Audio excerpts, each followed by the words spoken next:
messy when you out with your friend. I'm not scared to say that I'm insecure, but you're too scared to say that you want him more. Girl, don't call my phone up, I know where you been. You like to get messy when you out with your friend. I'm not scared to say that I'm insecure, but you're too scared to say that you want him more. You don't gotta tell me I'm the truth, I already knew. Pull up in a Bentley coupe, finna cop it too. You don't gotta tell me I'm the truth, I already knew. Pull up in a Bentley coupe, finna cop it too. You don't gotta tell me I'm the truth, I already knew. Pull up in a Bentley coupe, finna cop it too. You don't gotta tell me I'm the truth, I already knew. Pull up in a Bentley coupe, finna cop it too.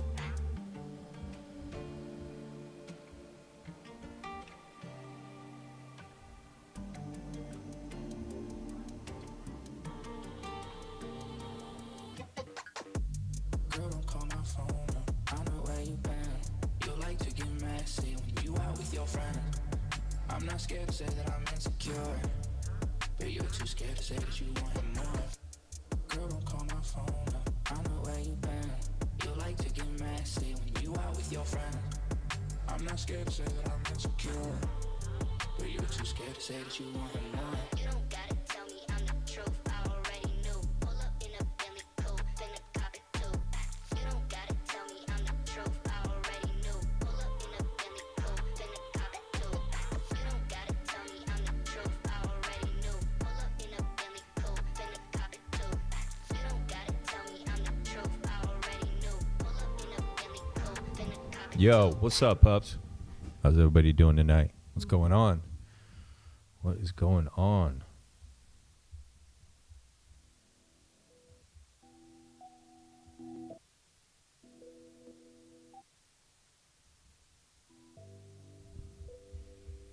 Yeah, what's up, Cotton Trust? What's up, Crypto Phil? Yeah, EX. I've been telling you guys for a long time about the X's. I've been telling you guys. I said people are going to be offsides, and there you go. I've been telling you guys. I think I said last stream too. I was like, EX looking like the best fucking project on PulseChain, okay? Because nobody's in it. Ethiosapien, what's going on? And who's this? Love Matters, what's going on? Ash Moore, what's up, Claudia? What's up, Pulse MP? Rider Way, what's up, Kirill? Yes, you're live. You like this song, Pulse MP? I do too, man. It's like one of my favorite songs. What's up, CRS M? Yo, Tam Tam, how you doing? What's going on? Tam Tam makes really delicious food. Just posting pictures on X. Too bad I live so far away. What's up, Rapid Unbox? What's up, Andrew? What's going on? Less banking, art, what's happening? Hex, that's right, Claudia. It's his baby. What's up, Technobabble? Full moon. Yep. Hunter's moon. So I'm expecting a little juicy little pullback pretty soon here. I don't like this. What the fuck's this shit? Yeah. Gonna pull back here in a second. So we got some cool stuff to cover. We're gonna look at barely any news. I don't want to waste any time on news, but I do want to look at. There's some really good posts from some different people right now, and then we're just gonna look at charts. Okay. We need to just look at what's going on because we're pretty close. If we're going to have the final phase of this bull run, we are about there. It's coming. It's very close. Very, very, very close. Let me get a link out for you guys. I'll drop it here in the Telegram. What is this? What are you guys doing in the Telegram right now? What is that? It's putting charts. What is that? East to gold. So that somebody put in the, who's that? Music Addict, I think that is, right? ETH to gold ratio. Is that what I'm looking at right now? But it broke back under the resistance. Yeah, that's not the prettiest looking thing. But it's okay right now. Tam Tam. Yeah. Well, the dishes look good. So somebody has to taste it. And we can find out if it's really tastes as good as they look. But they're looking good. They're looking good. It'll be awesome. What else do you make? Well, you made like Asian food. What else do you cook?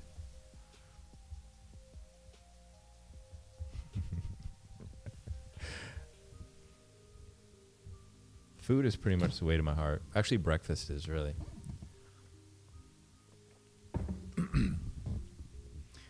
That's pretty much under my Tinder profile for like the hottest thing a girl could do. It says cook breakfast. That's it. Angry Beaver, what's up, man? I have a question. Does it look like to you? See if everything opens up like normal.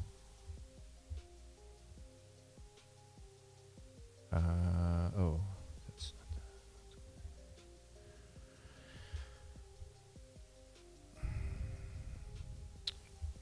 She says, oh, does it look like Richard is trolling us on X, or is he honest? I mean, it feels like he don't care about price right now, and I think we're running out of time. Okay, let's talk about that. We're going to go right now to Richard Hart's X, and we're going to look at that, okay? And we're going to look at, because Moon Boots, I mean, Beerus Moon King had some spicy things to say about the art man, as you guys probably heard, in some spaces as well. I caught a little bit of it, and we'll go look at that as well. And I'll give you my honest take on it, okay? I don't know if I should give you my honest take. Yeah, maybe I should lie to you guys. Let me know, chat. Should I lie to you, or should I, should I give you the take I would give, like we're on a date? Or should I just give it to you hard and true? Tam, I make. Oh, really? Anything?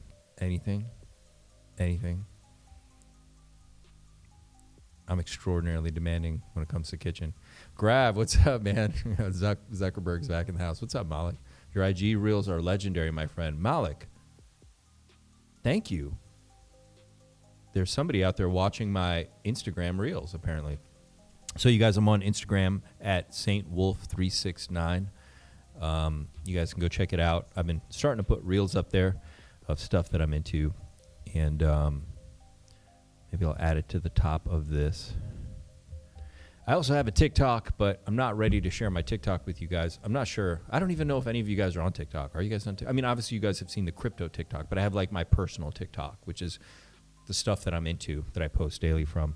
And but all my reels on Instagram are actually from TikTok. So they're the few that I just throw up from TikTok. So let me know what you guys think. I can put more up and or share more, or you can message me if you want the TikTok, and I'll give it to you privately. What's up, Bud P? All different kind of foods. Wait a minute. Deerslayer, St. Wolf. Oh.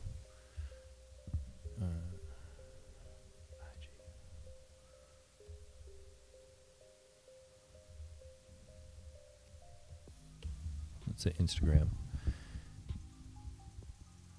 Good. Howdy. What's up, Bud P? Super Snake. Eggs and jalapenos.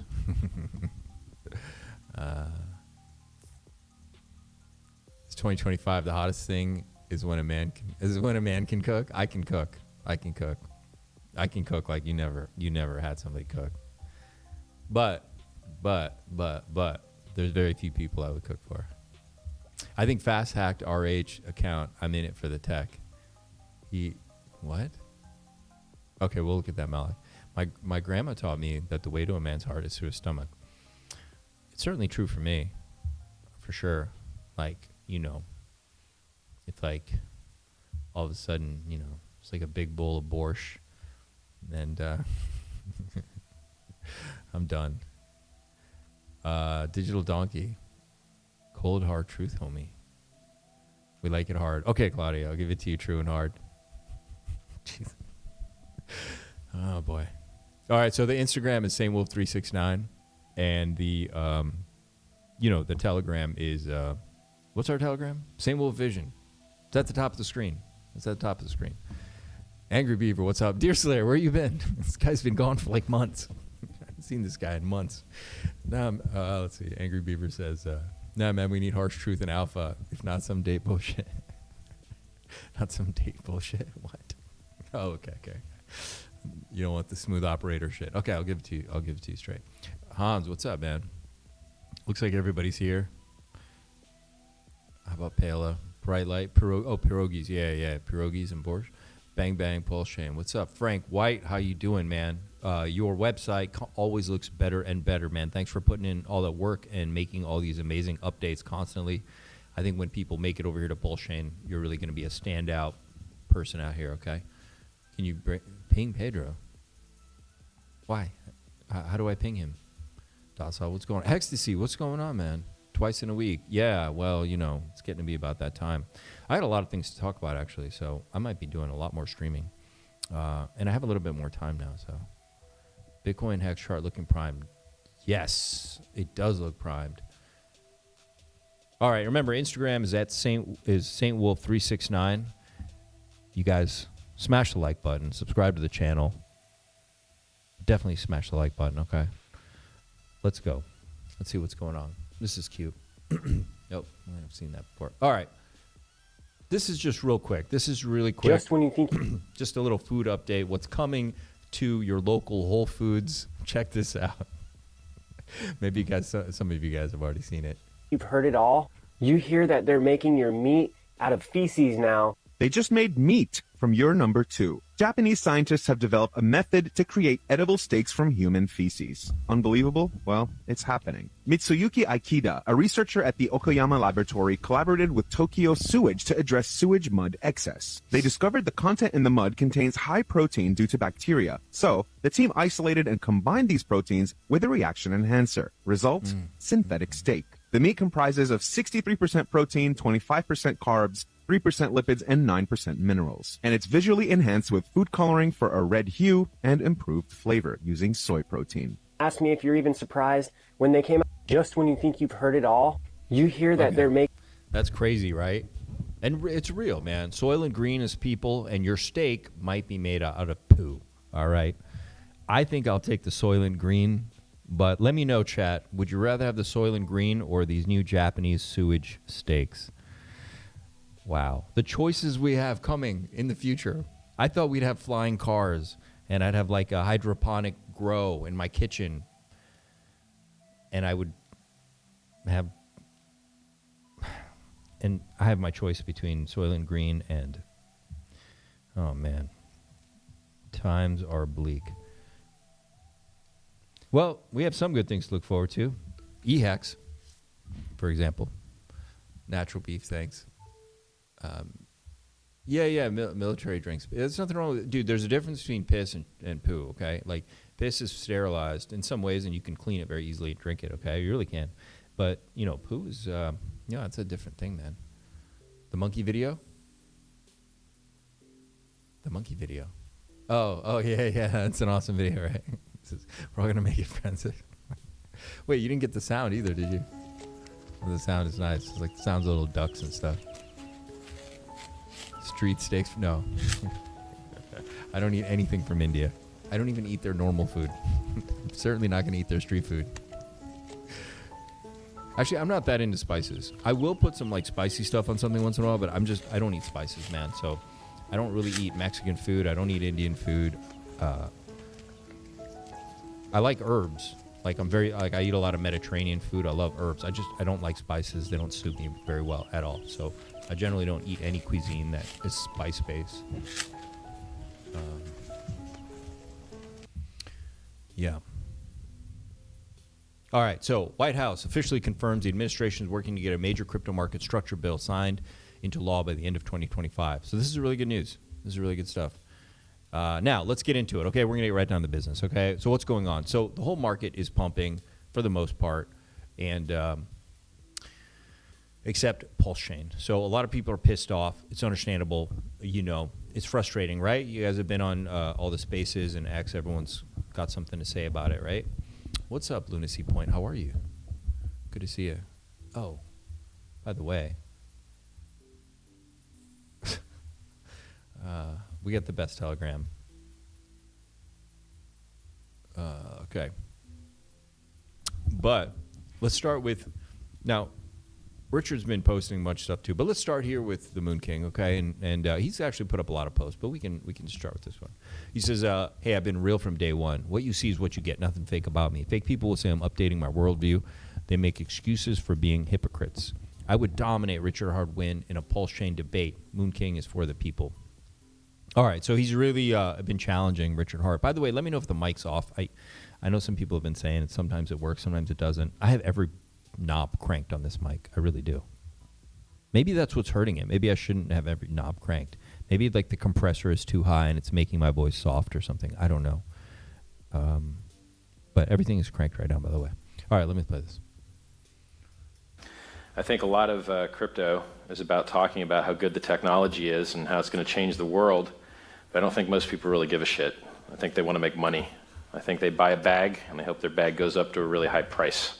So when I tell you about things, you know, technology is fun to talk about, but I'm really, really concerned with the price. I think a lot of crypto is about talking about how good the technology is and how it's going to change the world, but I don't think most people really give a shit. I think they want to make money. I think they buy a bag and they hope their bag goes up to a really high price. So when I tell you about things, you know, technology is fun to talk about, but I'm really, really concerned with the price. I think a lot of crypto is about talking about. It's great, right? Yeah, somebody earlier in the chat was like, look, what do we do? Is he trolling us? What's going on? So, you know, it's that part of the cycle. For him, everything is cyclical. So when it's time to bull post, it's time to bull post. When it's time to bear post, it's time to bear post. And that's the psychology of the ups and downs of markets. And he is a market maker, okay? I can see fingers of a market. I know that B-Roots had other posts about suppression bots and all that. I'm not as technically savvy, but I don't need to also know because I can see the chart and tell you someone is suppressed. I can tell you almost everywhere where the manipulation is the heaviest on the chart because I know what natural price action looks like. I know what a bunch of degens move like. I know what a bunch of euphoric plebs move like, and I know what the market maker looks like. I know when the market maker makes a move, I see it. I know what it's doing, right? So you can see that all over the pulse chart. There's no doubt about it, right? Now, what is it? Is it suppression bots? Is it him? Is it blah, blah, blah? Whatever. That's just how it works. That's the game. Trevor says, love him, watch the real a bit confused. Make it make sense. Okay, we'll go look at Richard's tweets. Oh, okay. So Moon King is chiming in on this. Hypocrisy to the fullest. In the twit, he's talking at his preferences. What? Are you dumb? Last sentence, when I talk about good tech, I like the technology. I'm really concerned about price. A lot of in the last sentence, but somehow your brain is so brainwashed, your mind's twisted into something completely different. I didn't see any of this. Okay, it says, this dude is an entire condo in your head, bro. This dude has an entire condo in your head, bro. Moonkick says, you've got more likes and views commenting on my posts than you have tweeting to no one on your page. Keep doing it. Become relative. It's so good. Thanks for the profile view. Hey, Ta. This is great. This dude has an entire condo in your head.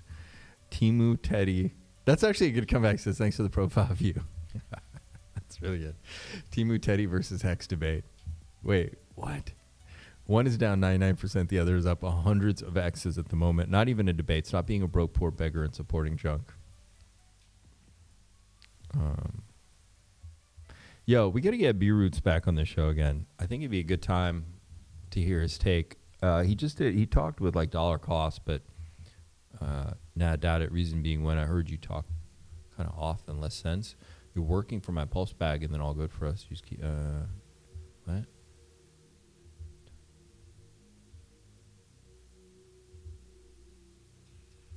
He says, nobody cares what you think. You were mad because I embarrassed you in front of your peers because you tagged me and I told you not to because I didn't care about your coin you were shilling. Now you're butthurt looking through my page trying to find reasons to be mad at me. Okay. There's a lot of fighting going on. Butthurt at me. You reckon RH is a smart man or a dum-dum? Well, if you're going to ask that, you should check your spelling. Based OG, what's going on, man? That's the guy I remember. What's up? Recognize this guy. There's only one question. RH will rotate into ETH Pulse like he did with Hex. I'm here for the drama. I'm here for the tech. Some are here on PulseChain for the tech. Some are here from the drama. I came for the gains, but I'm living in a trailer at the moment. So I think everyone's getting screwed except the people that came for the drama. They're the ones that are getting the best end of this deal right now. So Charles, man, you're winning. You're winning. I think that Fast Abdul, low-key, it's kind of a draw on the tech right now, man. Freeman says, I have a dream that one day I wake up and all the cores are in PulseChain are going parabolic. I have a dream. That would be awesome. Well, what color's your pDAI? Oh, fuck off then. Super Snake, I watched a few minutes of it. I didn't get to watch the whole thing. What a clown, just my opinion. But now, wonder if everyone thinks crypto is a scam. Cultivate Crypto, Miguel, and B Roots. I didn't catch the whole thing. Who's the clown? Who is you saying the clowns? I think I'm going to go back and try to catch more of it. Funding Jim, what's up, man? If drama paid bills, we'd all be rich here. That's right. We should see if we can get on that one. All right, sorry, guys. Let me put the link up. I forgot to hit this button over here.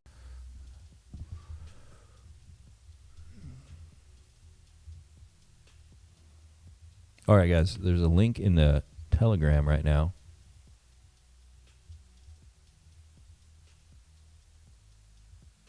But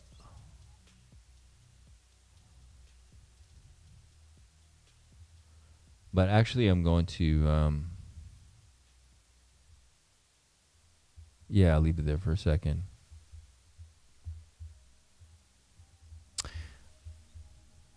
All right, I'm gonna delete that link in a couple minutes, okay? So it's up there right now. So who's ever on the show and is interested, grab the link, copy it, and I'm going to delete it in like 5 minutes, okay? I'm not going to leave it up there forever because then we have too many crazies start showing up. And we're going to go into look at Richard's tweets. But I wait to see actually who comes on the show before I get into Richard's tweets because there's probably a lot to talk about here with what's going on. Best damn drama. Briz, what's happening, man? Been a while since I've seen you, Briz. Where you been?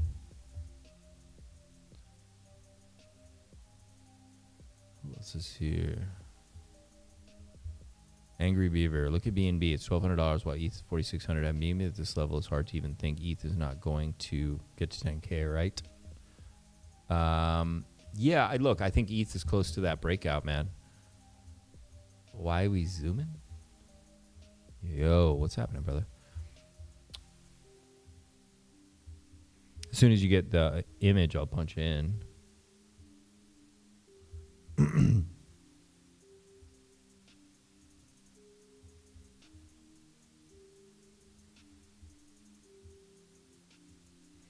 Wait, somebody else was in there too just a second ago. Why are we going on Zoom? What are you talking about, CRS?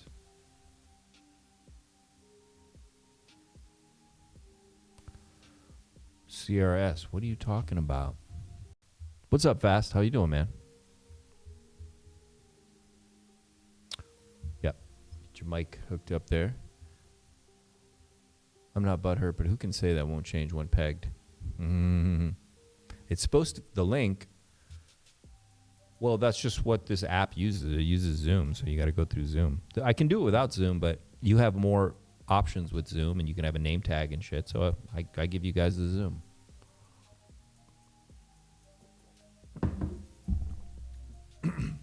All right. I think I sorted it. What's happening, dude? CRS, it's a link for guests to join a stream. Yeah, Zoom works great for this. This is actually one of my favorite streams to come on. That is one of the reasons it's one of my favorite streams. Oh, the Zoom's good? Okay. It's because Zoom is a much more maneuverable tool than StreamYard. Yeah, you get a lot of options, so it's good for you guys. And then I don't have to mess with it. You guys can do your thing. Richard Hart. All right. So a lot of people are mad at Richard Hart. Now, Moon King posted a bunch of other stuff, too, about Richard Hart and kind of like going full on. But let's just go to Richard's post, man.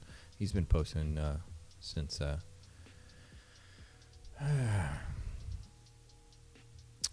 All right, where should we start, man? Maybe just here 22 hours ago. Yeah. Okay. So, by the way, so it's not just us or that are calling him out. There's in the broader crypto market, a lot of people are really calling him out too, right? There was, I think Crypto Bitlord or somebody listed Richard Hart in the top 3 of most useless people in crypto. So it was Richard Hart. It was 2 other people. I don't know. Did you guys see that post? And then BitLord jumped in on that post as well, and it was interesting. It was an interesting post, yeah.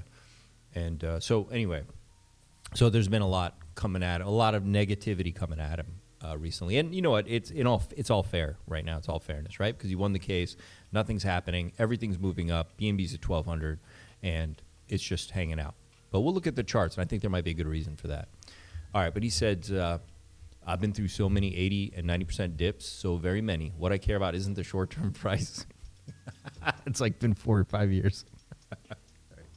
What I care about is the infrastructure, the technology, the competitiveness. If you market well, a better thing should find more adoption than a worse thing. I feel better promoting better tech than worse tech. The second highest crypto market cap crypto. It's like he's here for the tech. He's here for the tech. The second highest crypto market cap is vastly superior to the highest. And I know another project that is just like the second, but with more opportunity, but not enough people. And I know another project that is just like the second, but with more opportunity, but not enough people. Yo, Gary, what's up, man? Yeah, check your mic, buddy. Lots of people think they tried everything, but when you look back at what they actually did, it was just a couple things, nowhere near everything. I got a short list of things that would be great to try, but I can't share publicly for competitors know how to read too. Nothing in this world can take the place of persistence. Talent will not. Nothing is more common than unsuccessful men with talent. That's true. That's sadly true. Genius will not. Unrewarded genius is almost a proverb. Education will not. The world's full of educated derelicts. Persistence and determination alone are omnipotent. The slogan, press on, is solved and always will solve the problems of the human race. I do not give up. I persist. All right. What do you guys? Oh, so he turned off comments, so nobody could comment on it. What do you guys? Yeah. Well, clearly he's talking about the second biggest blockchain is Ethereum, so which is better than Bitcoin, and PulseChain's a copy of that. So he's clearly referring to PulseChain, even though he doesn't say it. Yeah. And it said he's got ideas, the stuff he's working on. So that's good. I think actually new things coming, improvements coming is better than them not coming for sure. And they've been coming fast and furious. If you look at the timeline of the past 6 months compared to the previous, 2 years. Mm. Yeah. Yeah, 100%. Oh, by the way, Gary, are you there? I'm just waiting to see you. Can you hear me? Yeah. You hear my voice? There you are. Yeah, I just got the camera on, but I might put the camera on later, but I'm in a space I can't really do it right now. Okay. You want to just join? But yeah, I can hear fine. You want to just join with voice? You can hear me right now. Yeah. Am I joined? I think I'm on the screen. Yeah, you're on. You're right there. Yeah. Cool.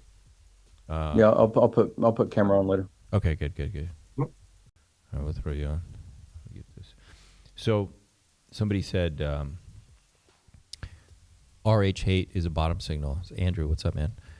Yeah, it could be. It very much could be, and it makes a lot of sense if it is.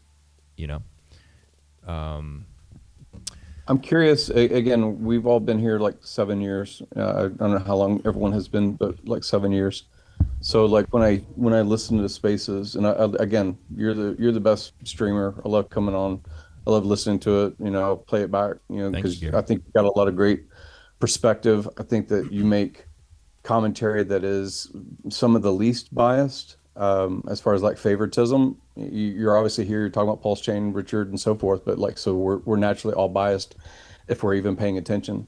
Yeah. So outside of that, I do like what you were saying earlier about you don't have to keep track of all the tweets or what tech got released, because you pay attention to charts and you're really a chart person that this is market maker activity, this is degen, this is noob cycle retail. Like I like that kind of perspective, and it's really hard for us, especially since we all have vested time, resource, money, brand, whatever it may be, into being here for so long.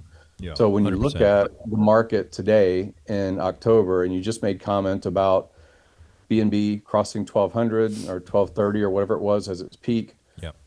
It's made 20% in the past 7 days. What is the performance of Ethereum? Is it because it's got different attention? Like what have the leadership of those two chains been doing to make the market move? And then when we look, from an unbiased position, as difficult as it is if you're on crypto Twitter, you say, okay, what's happening inside of PulseChain?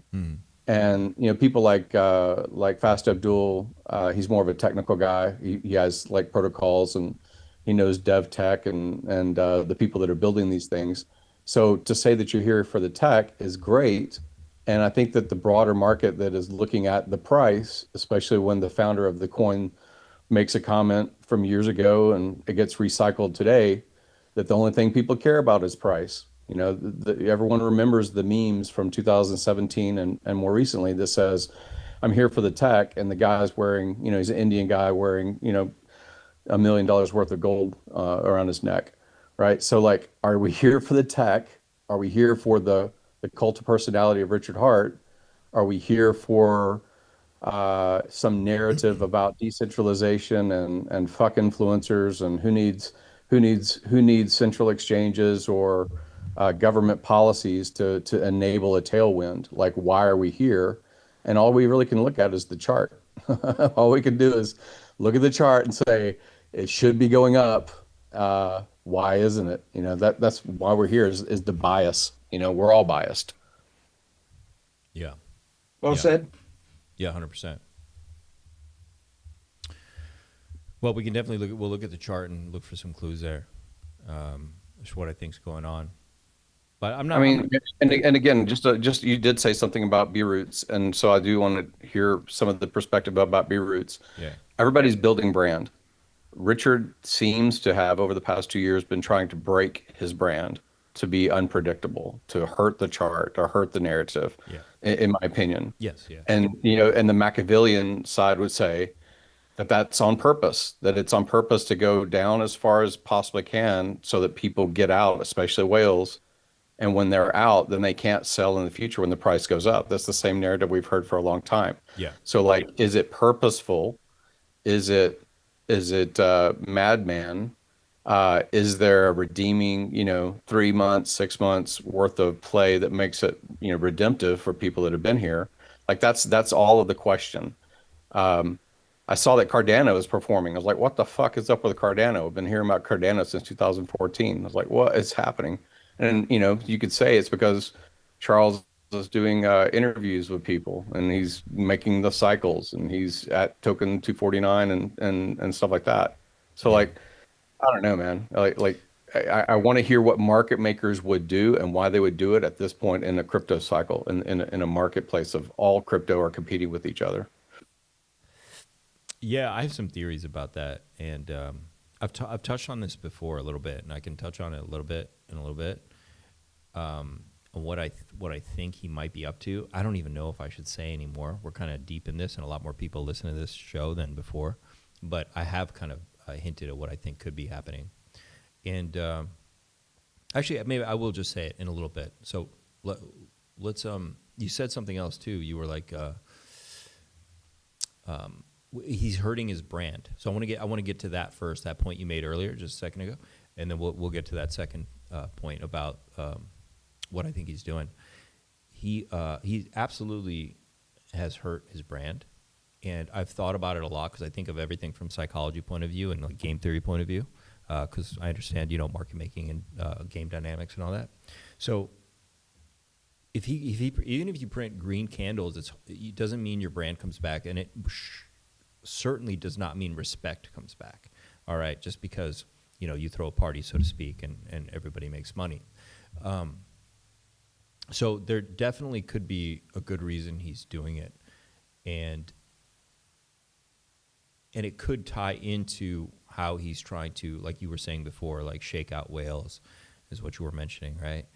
And that could absolutely be part of it, where he wants genuinely the everyday person to win as much, get the best opportunity to do well on this chain. He might be trying to create a scenario like that for sure.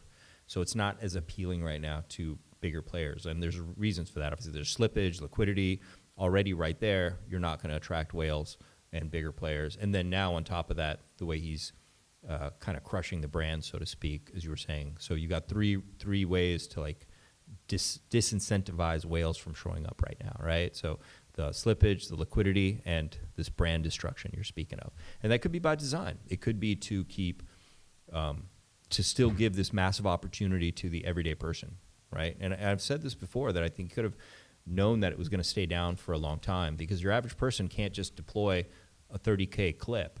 But if you give them a year or two, they can DCA in and develop a nice position or something like that, right? So he might have been thinking from that perspective, or at least that's the positive side of me that believes that, right? That's what he was doing. That he was giving people a lot of opportunities to get in.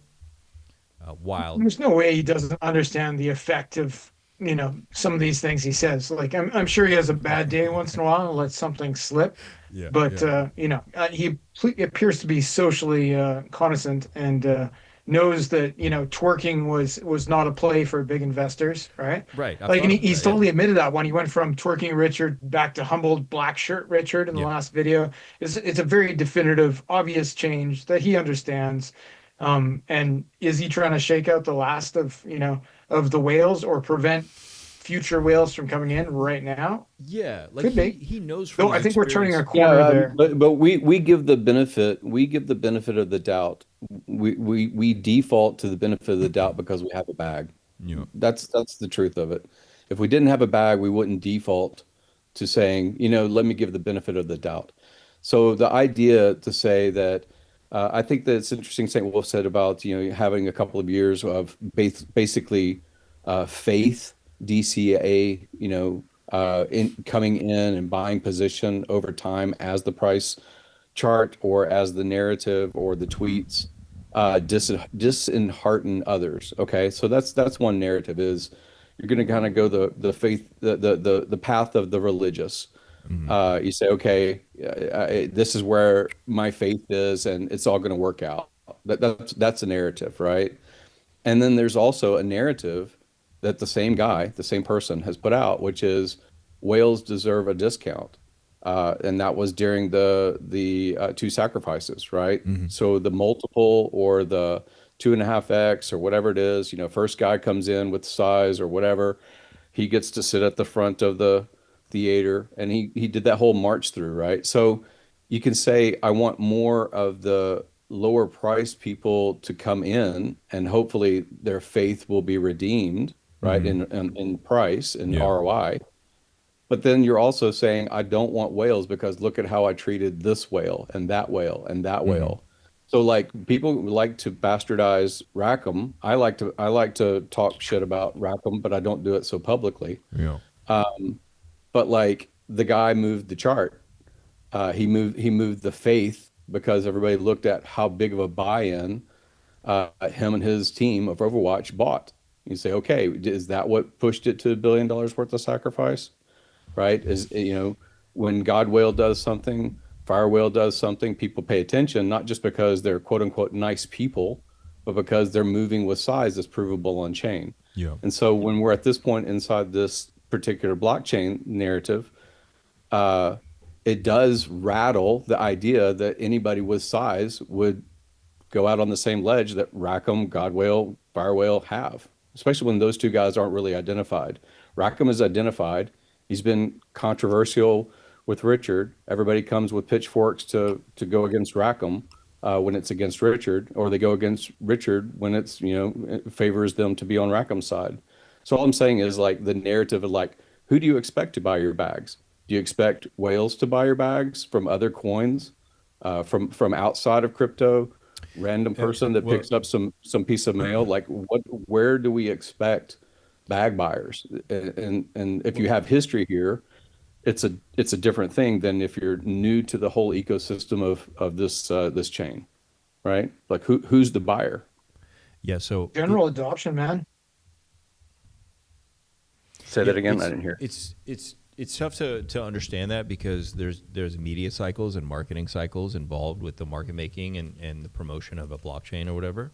So when, let's say, the chain flips really bullish, there could be a big marketing transition, and that's going to determine a lot about who gets attracted to it. Not only the green candles are going to attract people, of course, but how they market it and how that goes on is also going to determine that. And you can't see that right now, right? It's kind of how when remember Solana was like, it was finished and it was over and it went to $8 and then and it flipped, right? And they flip it, and then everybody wanted Solana suddenly, right? And I think the same thing could happen again. But here's the thing. I think I did a little bit of research with this Rackham thing not too long ago, and I looked up. Yeah, there was some fight between him and Richard, and he said some offensive things. So, you know, I'm sure Richard knows this guy exists, of course, right? Like you're saying, he's one of the biggest whales on the chain, and he probably doesn't have a positive opinion about it, being the fact that the guy said something like, "If you don't stop, me and my Saudi friends are going to end you," or did he threaten him? Something like that. I don't remember the exact quote, but it was something like kind of. I think it was more threatening litigation than physical, perhaps. And it was the tone of it. It wasn't like an actual. Yeah, a threat is a threat. threat. A threat is a threat, and we don't know, what the level is of said threat, but a threat is a threat. And when you have somebody like at that size, like a whale, making a threat, and you have somebody who is somebody like Richard Hart with a massive. He has a certain personality, and he is definitely a guy who's built himself into the person he is. You're going to have issues, and threats should never be taken lightly, right? And the world I come from, you saw last cycle, people ended up in suitcases and in the water and all kinds of things, right? So when a threat goes across like that, you got to take it very, very seriously, especially when it comes from people with money, because I've lived long enough and been around a lot of powerful people to see stuff happens, man. So he did that, right? So there's definitely probably a thing with Richard noting that, okay, this guy's he already threatened me. He could probably want to do some damage later as the price goes up. So let me mitigate this the best I can. So, him keeping the price down here and keeping it bad. And I said this before psychologically. I said one of the things that could happen, and I remember saying this around before I took off for the summertime on a couple of streams. I dropped a lot of alpha about May, like April, May, June, before I took off for the summer. No, I took off for the early summer, so it was like April, May. And I said that the way I would do it if I was a market maker is I would wait for ETH to break out, it's about there. It's still not above the all-time high, but you can see some select alts are popping off. And I would allow the FOMO to hit the market and allow people to deploy capital. And if you're a whale, you don't need a 30x. You don't need a 10x. If you can just get a juicy 3x on $1 million portfolio, you're pretty happy, okay? So if a whale's sitting somewhere and he's like, oh, do I buy PulseChain? Well, no, let me go to Binance right now. Let me go somewhere else. So you allow a scenario to happen where other things are pumping and they become appealing to people.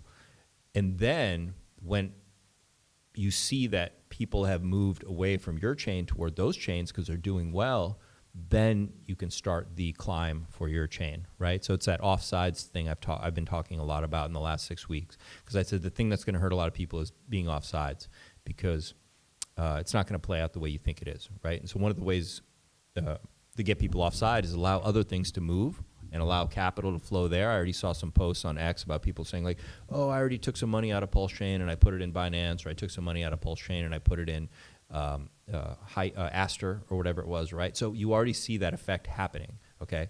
And then combined with all the hate he's getting, I would definitely say we're getting pretty close. We're getting close, and it's working, right? People are leaving because the FOMO's real. People are like, fuck, I'm sitting here not doing anything, and Aster's moving, or fucking this is moving, and that's moving, right? So they're going to go, and this is how you shake out those people, because they're not really believers. And without a doubt, Richard has said... Those people, though, are probably pretty good. There's a very good chance that they come back, right? Just from my sales experience, your most likely customer is always an old customer. Yeah. So I hope they make $1 billion on Aster, because when they see PulseChain start pumping, a lot of them are going to FOMO back in at a higher price, which is fine. That's just how these things work. Yeah, you're 100% right. 100%. They'll come back too, right? Because we might run the hardest. Hopefully that we run. I think we have the most upside. Well, I think we'll have our day, and when we do, it would be ridiculous. Right. Just my personal feelings. Yeah. And then I wanted to. What's up, Katie? Thanks. Yeah, he's right. Katie says like, share, and subscribe. That's good advice. Or else. Threats. Pat Abdul's making threats. We're talking threats. Failed threats. Digital Donkey says, has Rackham capitulated? Now, I'm not a wallet watcher, so maybe you or Gary can answer this. Has he been selling out, him and his Saudi friends, or how's that work? He sells, but he also is like 40% of the network validators. So like what he sells is Wait, basically yield. what? One fucking whale is 40% of the network validators? He was at one time. I don't know what he is now. Wait, what? Oh my God. He was one time 40% of the network validators? Guys, that's crazy. Yep, big numbers. I can't confirm that, but I've heard similar things. We got some smart people. Somebody check that out. We should be decentralized. Jesus. Solana's looking really appealing right now. My God. So Mooncake. There's a lot more validator diversification now. Okay. Especially Okay, because we have the three liquid staking forks, right? Uh-huh. So it's kind of spread out a bit more than it was, a year ago. Okay, good. Let's see. Moon King. Yeah, Moon King's on full attack.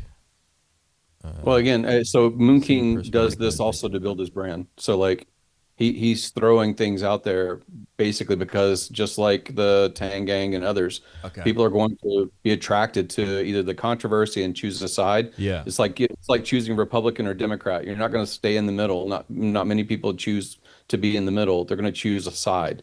They do it in sports. You always give them two choices. So like B-Root says what he says, which, there's a lot of people would agree with a lot of what he says. But he does that to build brand. Like he's building brand still. And like you said, Gary, it's like Republican or Democrat. They're both American parties, right? So, like, if you're like, screw Richard, I'm following B-Roots, like, you're still kind of on the PulseChain mostly. So that's okay. Yeah, that's what I'm saying. He hedges because he says, he's the biggest PulseChain promoter, largest following, 5,000 people following his spaces, blah, blah, blah. Yeah. And so he talks about PulseChain, and he says it in a positive, that he's a big bag holder. But he also talks and says, he made 6,000x on this or that or whatever. That's not part of the core. So he does he just like Richard. Richard says in his tweets things that are interpretable based on the audience. The person, we always read something based on our bias, and we catch a certain word and we say, I'm going to ignore that word, and I'm going to read the other part of the sentence the way that I believe it meant to say. So both of them hedge things. Brutes has been a lot more like direct this past week, but he also He's been sees it direct. as like this is Since he got blocked the week before, I think he's this been is the a little attention more direct. This is the attention phase of crypto. This is this is coming up to Super Bowl week kind of stuff, So I should be attacking Richard on X right now too? for your bags. You don't market anything. You don't sell TA as far as I know. You don't sell a product or a course. So no, you're not the same as, I think he said something like maybe 1,000 people or 900 people do his subscription. Oh, and what right. is it? Yeah. $30. So like he makes 20 or 30 grand a month, basically by being controversial, Gotcha. Okay. I get you. So scan.pulsechain.com, go test it. I really have to ask, some of you guys are posting dumbass bullshit entirely related to the Block Explorer, and for some reason don't understand that's off topic. And there's lots of you. So are you actually just stupid or can't read? Or can you explain the thought process by which you're warned about getting blocked and post the exact content that should get you blocked? Are you dumb or trolling, or what exactly is your malfunction? He's trolling. Yeah, I saw Fast Abdul or B-Roots put that link. I don't know if you see the link for the controversial thing. Where's the Between link? Rackham. Show me. Oh, okay. In the thing. Oh, in the chat. That was the Chat. conversation with Rackham. Let's go look at it. Okay, hilarious. His receipts come out.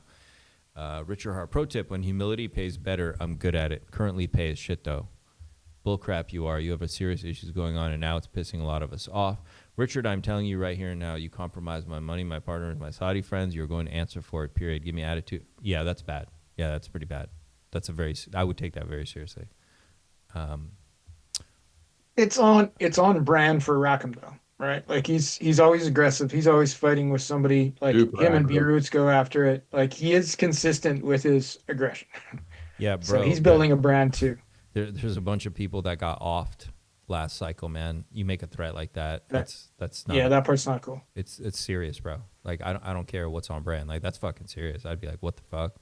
Like, you know, people got family, kids. Actually, Richard's a single guy, right? He's not family, but whatever. Like, still, that's knowledge.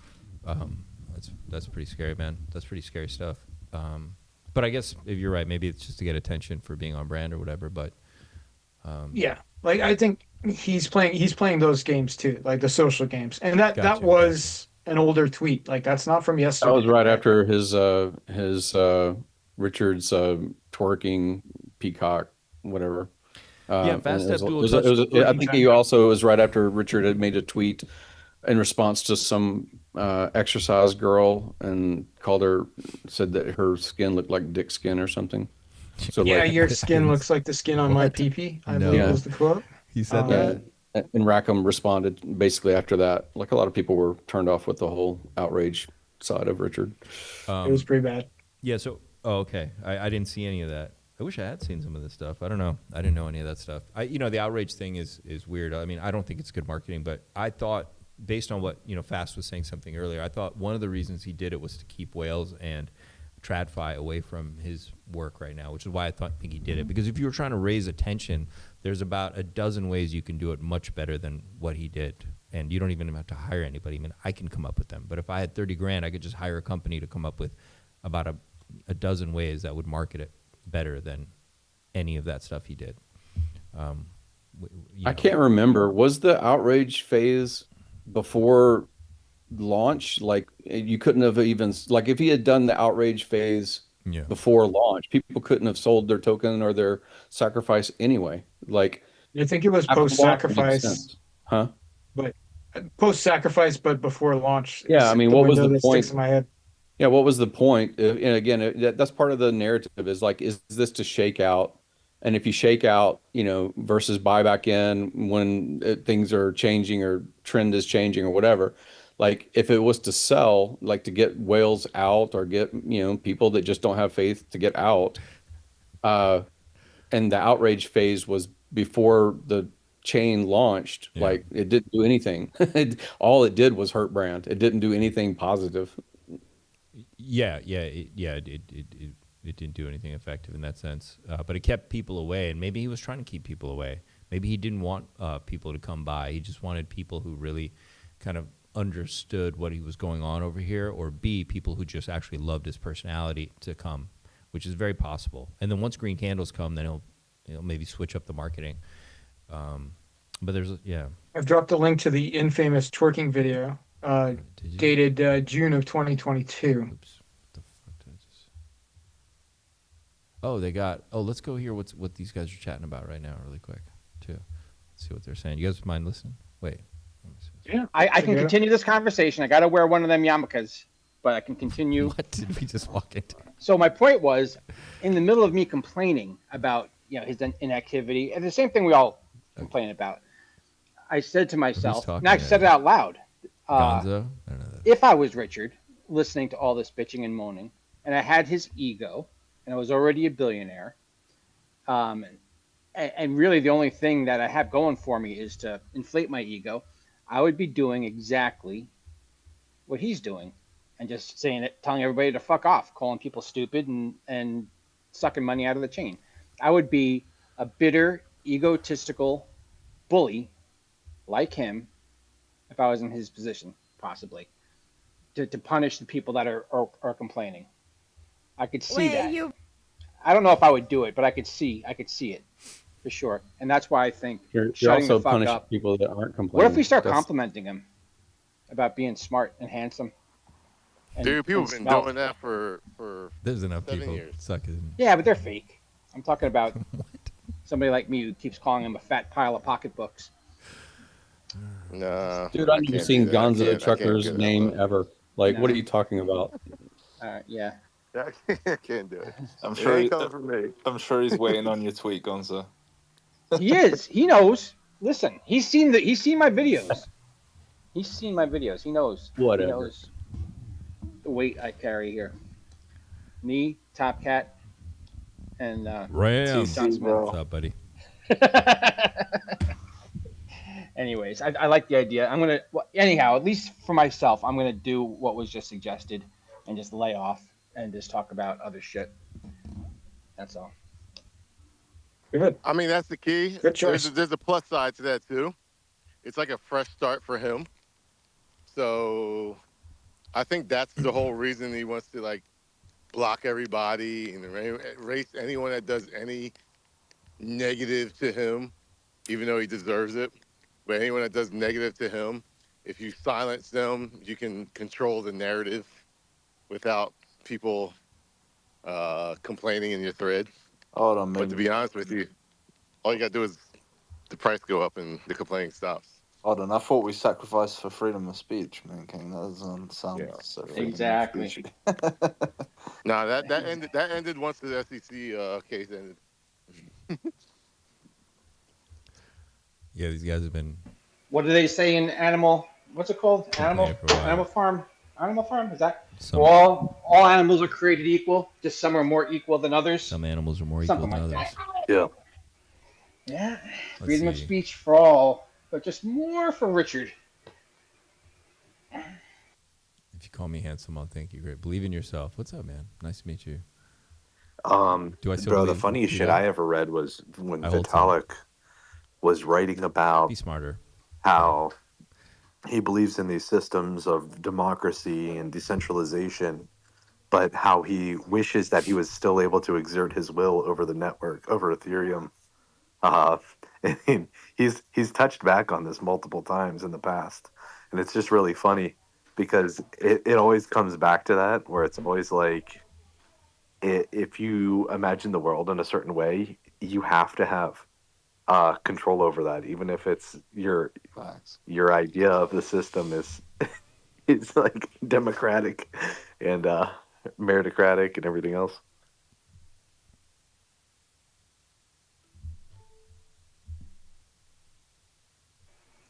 Famous, have you had this space open for like 10 hours now, running it, hosting it? Yeah. Is this the same one I joined before work this morning? Mm-hmm. Oh, cocaine, brother. It's a hell of a thing. I wouldn't know. Who's that, Famous? Beef jerky and muscle milk. Beers and fucking weed, bro. I can stay up all night. Dude, beef jerky and muscle milk would keep me up all night. Dude, I on the actually, toilet. if I could find some beef jerky, man. If I could find some Jack's Links right now, man. Fucking jalapeno Jack's Links or some teriyaki. Right now. I'm literally if I could just we've find seen some the right top by the of this whole conversation. fucking depth, man, right now. I don't even care what the price is. All right. Moved on to beef jerky. Yeah. What's this? It was interesting what Giga said about. Let's talk about that. About if you want to be, even though you may be Vitalik and wants to be decentralized, he still wanted to have quote unquote influence or control, like his narrating saying that he wanted control. So Elon Musk is someone that controls voting shares in his companies, right? And he doesn't want to sell out his ability to take from a hostile takeover or something like that, right? So like he's highly valued, supposedly the wealthiest man in the world now, that's not a dictator of some sort over a country, like a capitalist kind of version of wealthy. And it's interesting how Elon has his reactions and his emotional kinds of tweets and kind of juvenile sometimes with his commentary that others would see as memes or funny or attractive as well. Richard could I think that's part of the vision. Again, I'm speaking totally from my own bias of what I thought Richard is and could be in 2018 and beyond, was someone that is a thought leader on stage, talking about the principles of cypherpunk, doing it in a way that was replicating the wonder of Bitcoin with the enabling of by using a smart contract, like the why he basically made a lot of content in the days about why he was going from being a Bitcoin maximalist to an Ethereum, favoring Ethereum. So the whole narrative around the launch of Hex, right? CDs, kind of set it, forget it, pass on the information through referrals and things like that, and Hex would grow. And that's part of that original core of the cult of personality around Richard and the product and the protocol and the code and all the stuff like that of the Hex origin story that led to where we're at today with PulseChain and so forth. And that was, that when this phrase gets thrown around all the time, which is have no expectation of the work of others, just like saying, sacrifices for freedom of speech versus ROI, like no one really, I don't think anybody actually believes that. Nobody actually believes that it's for freedom of speech, and no one really believes it's all about decentralization or the tech. It's you're here for a different reason, right? And so the Richard being a thought leader is what we all wanted to promote, and it's the disheartening part is the brand part. Do you see that guy coming back? Do you see that guy on stage in the future, or streaming from some hidden mountain the gospel, so to speak, of crypto, the gospel? Right. That's really where I think a lot of people that have been here for some amount of time, more than just a quick ROI or a quick flip. I think that's where their head's at. At least that's where my head's at. It's like, is this the guy that I need to be promoting? Yeah, it's kind of a big deal, but we gotta see when that media cycle flips, like I was explaining before, when it goes bullish and how he comes out of the gate, so to speak, right? Is this all been part of, like, they talk about this movie, The Game, right? Where your expectation has completely been turned around, and that's what happens in that movie, right? They show as he gets to the end of the movie. I haven't seen the movie. I've only seen the cliff notes of it, like all the little scenes. So I understand the story. But when he gets to the end of the movie, he they flip the expectation, right? They flip it. You know what I mean? So everything he was thinking was completely wrong, right? And there may be some of that happening for sure. I think it's just been happening for a very long time, and people are definitely overwhelmed. But when it flips, we have to see like how he flips it, right? That's what I'm interested in. But yeah, there is something to be said about, do you want to back this? Do you want to back this guy, right? Because it's as also as influencers you grow, it's also affecting us too. And I think B Roots is feeling that too, because he has a reputation, he has a potential to do great things, and now he's wondering like, wow, am I tarnishing my own potential in my future, right? And so yeah, that's a real thing to consider. But let's see what happens when the media cycle flips and how he comes out swinging from there, right? If he's the same and trolling and all that, then we got to rethink, things like that, right? Because I'm still young. I got many. I don't think we're going to see a humble B Roots. I don't think that's in the cards. No, not humble B Roots. I mean, we're talking about the version of RH. Is that what you meant to say? No, I meant B Roots just because they go back and forth. But yeah. Oh yeah, no. B Roots doesn't need to change. No, I think B Roots does what he does really well. I really do. I definitely respect his work, and I think he does bring a lot of attention to the chain. I mean, he's got on some big shows. You know what I mean? He's very, very vocal and bullish about PulseChain from the beginning, and probably the loudest megaphone from PulseChain. Into the greater crypto world.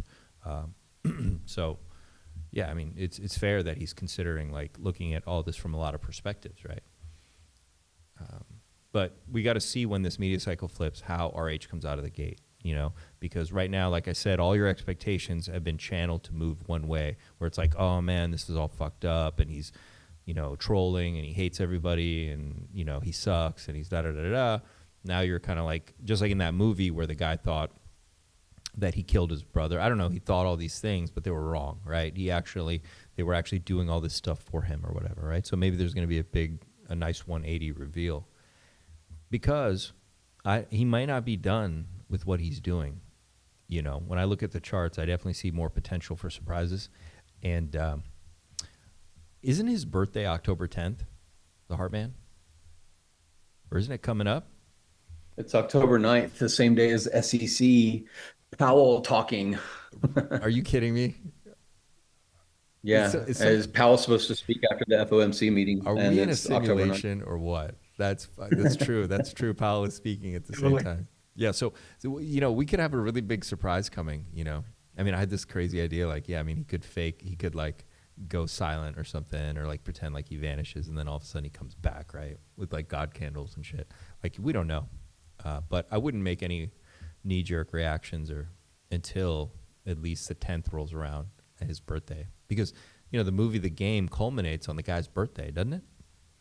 It's like his birthday. And yeah, it's his birthday. Yeah. It's his birthday. Yeah, exactly. It's his birthday present. Yeah. It's his birthday present. Yeah. So we need It's to his present. So this could just be all by design. You know, everyone's feeling this. This does look like bottom signals, a tremendous amount of hate and all this stuff. So maybe we've got a big surprise coming on, is it Thursday, right? Let Richard cook. He's been cooking that for 4 actually years. could be a Bruce. pretty good meme. Yeah, I could see that. You know, if it gets out there, talking about his birthday and the game combination, I could see the conspiracy theorists. If Somi gets a hold of that, he's gonna go crazy, I'm sure. Yeah. Yeah, B-Roots went on Rand's show and shilled PulseChain, so of course he's upset. Yeah, I mean, look, he put his ass online. He put his name out there, and you know, yeah. So I mean, yeah, he's probably upset professionally. You know, you got to think professionally. Not everyone's just. He's very professional. He actually is, whether you like him or not. He's quite a professional guy, and he's building a business and has a family, and you know, it's a real thing, right? It's a not everyone's just kind of like a hobbyist. You know, like some people, it's their career and their profession, and you know, if your associate goes off the deep end, it you know, affects you, right? So I understand it. I mean, we don't think of crypto in those terms, but you know, it is a real thing. We're biased though. Huh? We're all bag holders. We're back. Yeah, we're all biased over here. Bro, watch the movie first. How much do you guys, between the two of you, put into, even if it's a wick, an anonymous wick, that everything goes down much further in a wick before it goes up, because that would be basically doubling whatever the multiples would be. So if there's a multiple of 500 or 1,000 or whatever the number would be on any of these cores, any of them, it's easier to get that kind of number that you're been talking about for years, or the founder could say, look, BNB this cycle only did this many multiple, Ethereum only did that multiple. Everybody talks about Bitcoin, but in the past 5 years, it only did this multiple. So if Richard is going to promote something in the future, it seems like it'd be even people that would look at volume would say, you know, maybe there are only a few people bought down there, or only a few people sold up there, just like they do in every crypto that has low liquidity. What is your belief that a wick down before a wick up, significant wick up?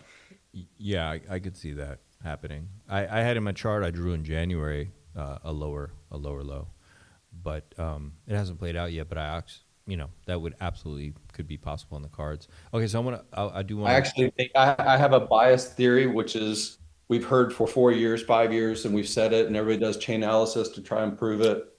OA has never sold. OA has never sold. OA has never sold. I think that a big shakeout would be if the OA actually sold, because if it sold, yeah, that's true. The faithful would be like, what the fuck? And they would sell. And then once they sold, there's nobody left to sell. Yeah, that, you know, absolutely could happen, something like that. Yeah. I feel like that's a step too far. You know, like, but if it's a one cycle thing, do you believe this is a 2, 3, 4, 5 cycle ecosystem? And it really is either going to come down to, you believe that Richard's going to be around a long time, or you believe the protocols and the builders are going to be around a long time? I believe the PulseChain is going to be around for a long time. I think it's going to be we've around. Made a big splash. We'll keep splashing. Yeah, as long as Ethereum's around, PulseChain will be around, I would think. Yeah. Really quick, I got a super chat coming in from Ricky. Ricky, what's up, brother? Thank you so much for that super chat, man. Let's see, Ricky says, Dog RH when all other alts reach all-time highs and we don't. Oh, yeah, that's fair, man. Thanks for that super chat, brother. I really appreciate that. Yeah. Let's... Wait. Oh, hey. Oh, hey. There you go. Yeah, that's a fair point. Let's dog RH, you know, if shit goes bad. I'm still being patient, because my timelines were different than a lot of you guys. You guys were very impatient, and I'm going to tell you why. Let's go ahead and get into the charts. And, and you know, if we go back to this drawing, I know you guys have seen this before. This is from I drew this in January, okay? And I've done this with a lot of assets. You guys have seen me do this before. And so this is what I drew when we were here. And I said we were coming down here, okay?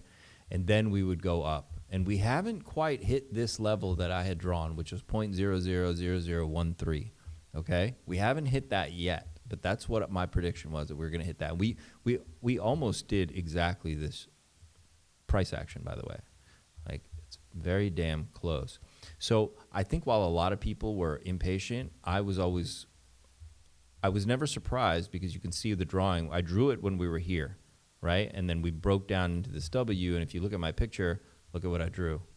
I said that from here we would break down into what? A W. And we've exactly broken down into this W. Now, it didn't look exactly the same, but I think my low would be down here at this support 10, right here, 0.0013, right around this range right here. So do we get there? I don't know. But based on what Gary said, that could have been a thing. But that was just something I predicted in January, that we're going to do this. So with people getting impatient, I can understand it, but because I had studied this chart and understood we were going to come down to these lows, or at least close to them, and we've gotten pretty close, I knew there was going to be a lot more time involved than people realized before we went up. And now we're getting to the birthday. It makes sense, to me. That's why I was never freaking out, because this was on my timeline. I already, nothing's, thrown me off yet. You know what I mean? If we get past this October birthday thing, and we're in October here, mid-October, and nothing's happening, then I can maybe start to say, like, all right, there's some issues here. Or maybe November. By November, we got to be moving. We got to be moving by November. Let's just look at this thread really quick, because I don't know what. Why did you send this fast, or what's the story here? This dates the twerking episode that everybody's talking about, right? So that's from June 2022. Okay. Is when Richard posted a twerking video himself. Okay. Yeah, I mean, it's interesting, right? It's really interesting. Who's Dolly? Holly Hart? She's a woman of unstoppable power. She says, we get it, you're smart and have a whole lot of money. Do you donate your money or time to worthy causes besides your wallet? That's something I'd like to see. Google my name and charity. That's a good point. He's donated millions and millions. That was his own money he donated, or was that money people had sacrificed for his projects that he donated? Yeah, I think you could tie it to sacrifices. Yeah, so it wasn't his money, for one. And then two, so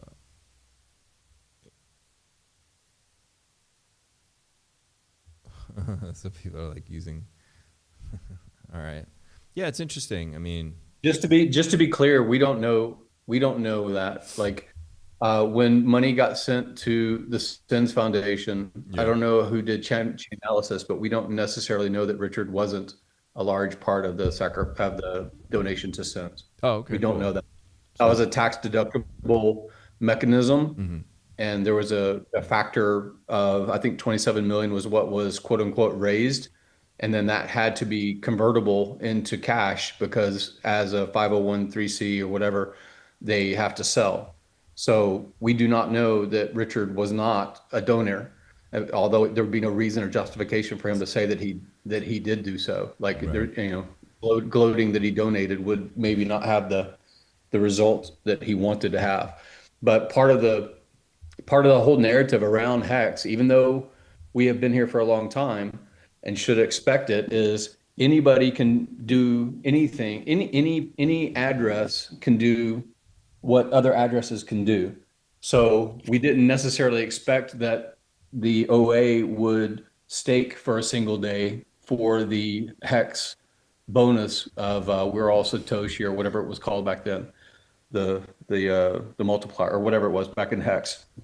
And when it did, then that was a surprise. And then when the sacrifice for PulseChain and PulseChecks were happening, not a lot of people, at least people putting stuff out publicly that would be like, see their tweets, whatever, expected that the OA would also sacrifice, right? And become like 95% of the supply. So that's also got to apply, if you have any logic, it has to apply to Richard. Richard, with his own addresses, can do anything that you can do, anything that the OA can do. And he's always been a privacy-minded person. I remember, many of us remember his paranoia about wearing sunglasses or reflective lenses and things like that, because it might give away too much information during his video streams. So like he's always been in privacy-minded, whether it's Tornado Cash or other kinds of, tumblers and all these things like that. Like that's his realm. Okay. So to expect that 27 million was only from the community, I don't believe that. Okay, that's good. I believe that anybody could do it. And also to say that, if you can sell and I can sell, anybody that gets wallet watched can sell, right? Then anybody could have bought, including Richard selling today. Like this is all, you have to have some, you can have faith in the guy, you can have faith in the tech, you can have faith in, the principle behind cryptocurrency being different than any stock ticker or something like that. But it all comes down to trust. Everything is trust based. Yeah. Anyway, so. Right. Part of it's just how you phrase things too, because even if we can't say that Richard Hart donated whatever it was, $27 million to charity, we can say he raised $27 million for charity. There's a direct link there. And I think that's mostly what he said in the past, is that he raised a lot of money for the Sense Foundation. Correct. And we all, believe in his game theory, so much that we participate without having, machinated out. It just like anything, like you launch any token, if you already know what the contract address is, of course you could take advantage, on any launch. Mm-hmm. And I think that a lot of the time in between Hex's idea and how much participation there was in the telegrams before Hex actually launched as a protocol, that was an opportunity for years to figure these things out on Richard's part, because he's the designer effectively.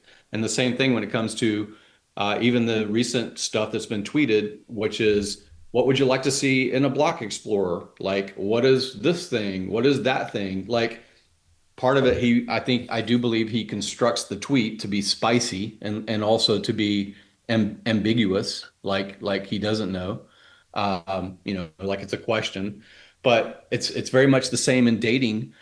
If you have a target of who you want attention from, you don't speak to that person, you speak to the person beside them or next to them. And there's a lot of that goes on in the crypto Twitter space as a whole. Mm-hmm. So like, I think that, there's things that you can interpret into what Richard puts out as far as what we try to digest and dissect and break up. But at the end of the day, he knows what's going on. And you either have to have faith that that's going to work out or you don't. And that determines your bag size.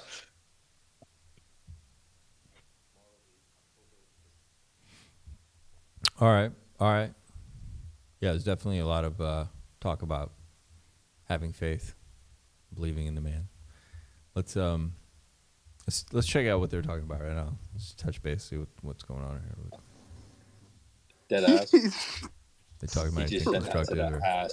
Who said he was sitting with some ass earlier? Some Russians. just dropped it. I came for the alpha guys. do you take Ethereum? I think she takes Caspa though. You take ETH? No, like, she takes Caspa, no? Who are they talking about? What do you mean Coinbase? He's like, just download Coinbase, stupid. Drops her a fucking ETH. Bro, what is that? That is crazy shit. Oh! Oh my days. It's like the bro hour right now. That first one was a little testy. It was a test. Bro, no, I'm dead. Money gang. Oh shit. Yeah. Oh, that was a test. What are they talking about? Oh shit. Oh, this is the one. This is the tweet I was telling you guys about earlier. Okay. Crypto BitLord. 3 worst crypto traders and most useless accounts in crypto. Black Noise. Ansem. Where is that guy? Gainsey. I don't know who Gainsey is. And then he put Richard Hartwin on here. Okay. Just times it by 10. That would be better. Yeah, Richard's only up 152 million on his trade. So. Deep breaths. It's not good, bro. It's not. It wasn't. It's time to sell. It was the way he made. It was the way he built that position that revealed to a lot of people his. It revealed a lot, man. It's like being at the card table. He's like, his hand got revealed in a big way. You know what I mean? Yeah, but we don't know why he made that move necessarily, right? Like, I would speculate that it could have been a legal move, right? Like that, he didn't want to sit in stables. He wanted to be in Ethereum, a more decentralized thing. He had to do stuff it like that for some weird reason we don't realize. And he had, or it could have been part of the shakeout in some way. Could have been part of the shakeout. Again, DAI changed its protocol. He may have been doing stuff for the airdrop element of it, but DAI was a risky thing to stay in, even especially if you are someone that's promoting for years that the purchasing power of $1 is going down all of the time. 11% I think the past year. So like you have a narrative that's out there attached to your own brand and why you're quote unquote in crypto and a founder and a thought leader and things like that, and then to sit and die while that basically eats away at purchasing power. That's one thing. But the other thing is DAI's backing changed. It no longer was only Ethereum, which when it was single asset, and it became basically pegged to a lot of different things that were at the decision of the DAI people, whether it was a certain percentage of USDC or a certain percentage of Tether or whatever. So like that had run its course. And then, when to buy in, that narrative around should have bought in at 900, should have bought in at I am going to give Richard a lot of credit because Richard bought Ethereum that we know of at 100 because all of us were in Hex and all of us participated in Hex AA using Ethereum. And so like the guys had Ethereum at least as low as 100.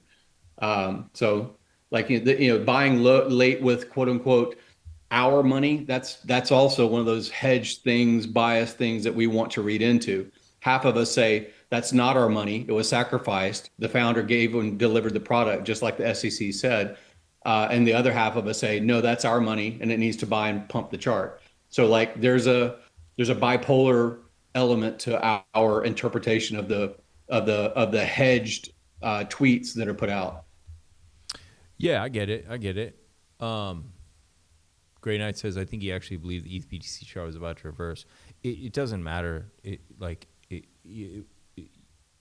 just not how you build a position. It's like everybody. Regardless, that position is up $152 million as of today, right? And and if ETH hits $6,000, there's going to be $1 billion in that sack bag. Now, whether it's his, it's ours, what happens with it, that's that question's still out there. But like $152 million alone, if that were to find its way to PulseChain, it would be significant. Right. But bro, let's keep it real for a moment. That's also telling everybody to buy Ethereum for years. Is telling everybody to buy Ethereum, and then when you see the OA address buy Pulse, you buy Pulse along with your Ethereum that you've been getting gains on, just like the OA bag. So if you're going to say that $150 million has been made because it was a quote unquote good time to trade, everybody should be buying Ethereum anytime it's around $3,700 because you're doing. I'm not saying it was a good time to trade. I'm just saying like, regardless of the situation, it is 152 million in profit. It doesn't look that bad anymore. Agreed. So do you buy Ethereum today? I wouldn't be necessarily opposed to it. I think Ethereum could go higher. You're just saying that when it hits 6,000, it's going to be a great opportunity to rotate. And other people say the same thing. When it hits 9,000, it would be a great opportunity to rotate.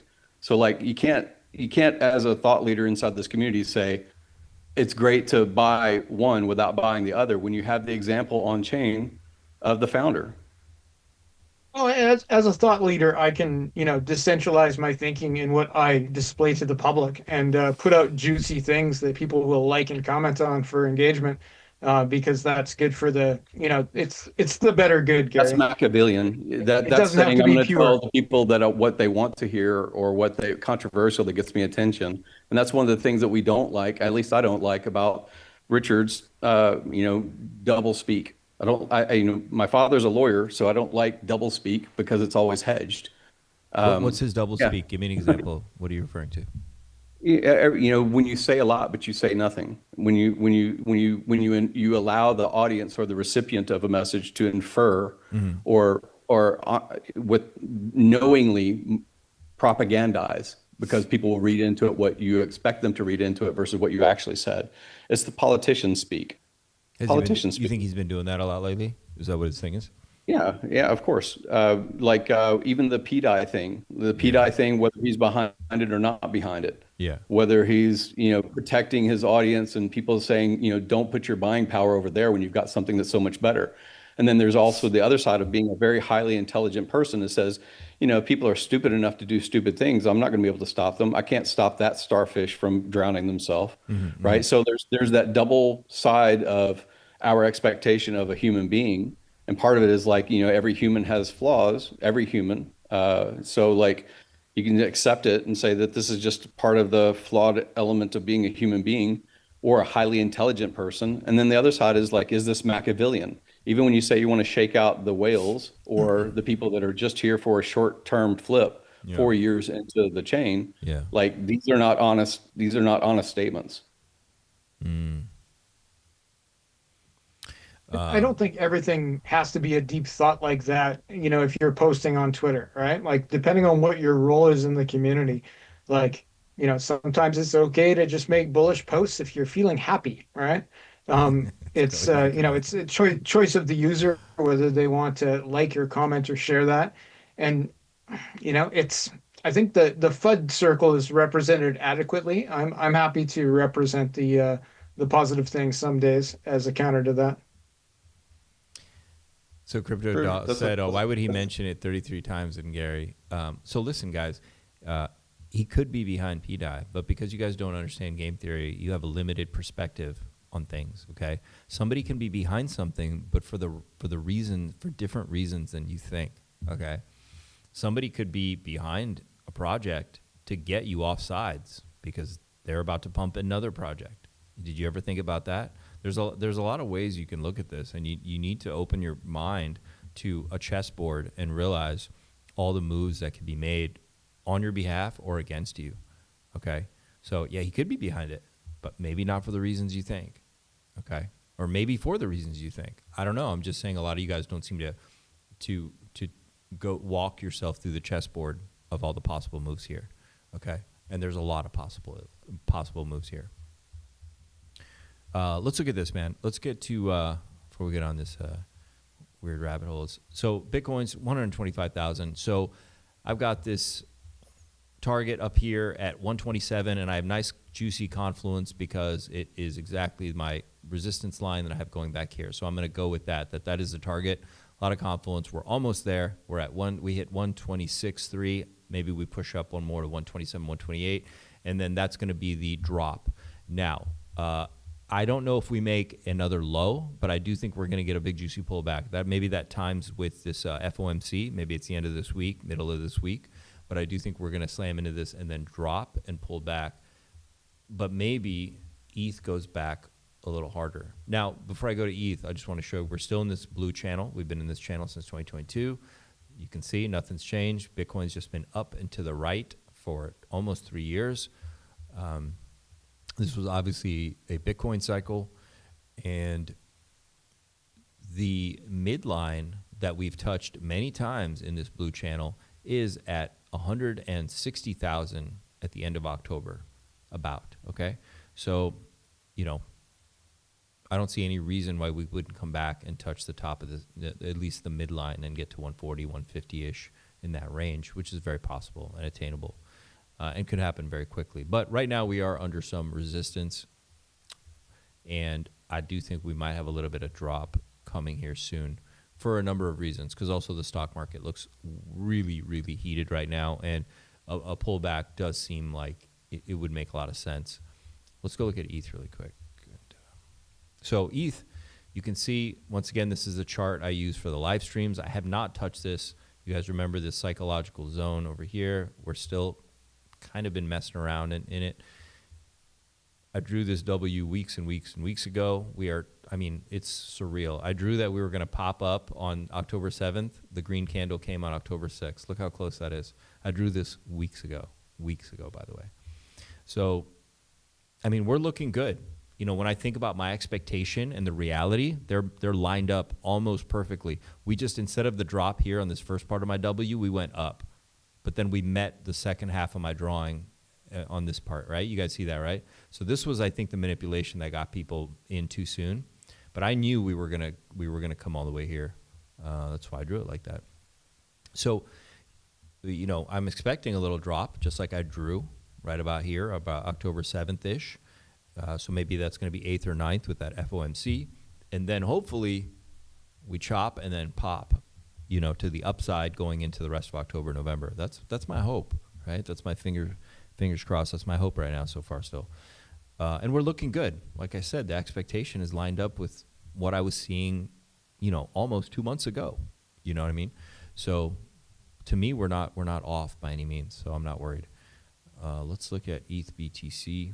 Oh, and yeah, so, you know, I think that 6,500 is very attainable for ETH. Hopefully and possibly much higher than that too, right?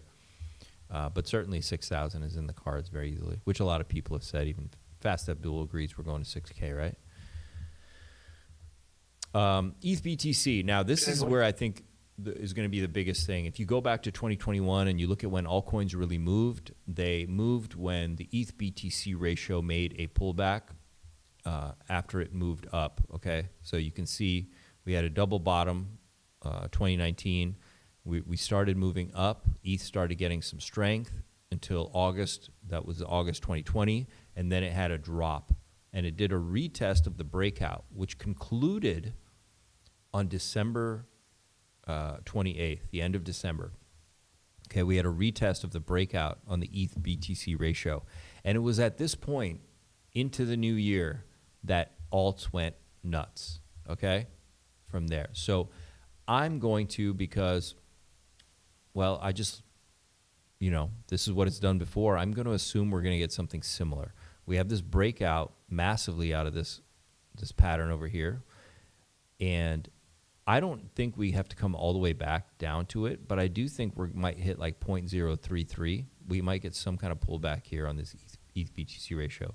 Like we're going to come back, at least retest this trend line, and that might be your signal to go nuts.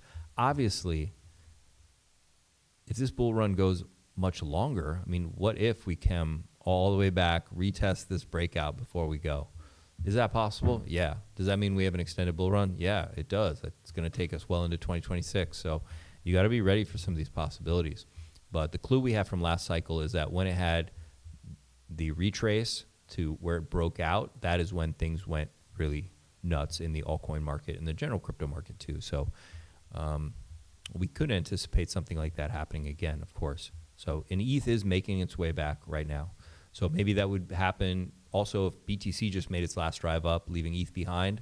That would also cause this ratio to drop. So, and that might be the clue. That might be the move that Hartman takes to start moving on this. Because once this retests, ETH is going to fly. I don't think there's going to be much holding it back from going crazy. Where do you take 50% of your profit on ETH or BTC? If you have BTC, you should have possibly already taken some profit. It's on ETH. We need to get past all-time high first before I think you can think about that for ETH to see how it moves and what's going on. I think that when you need to decide that by would be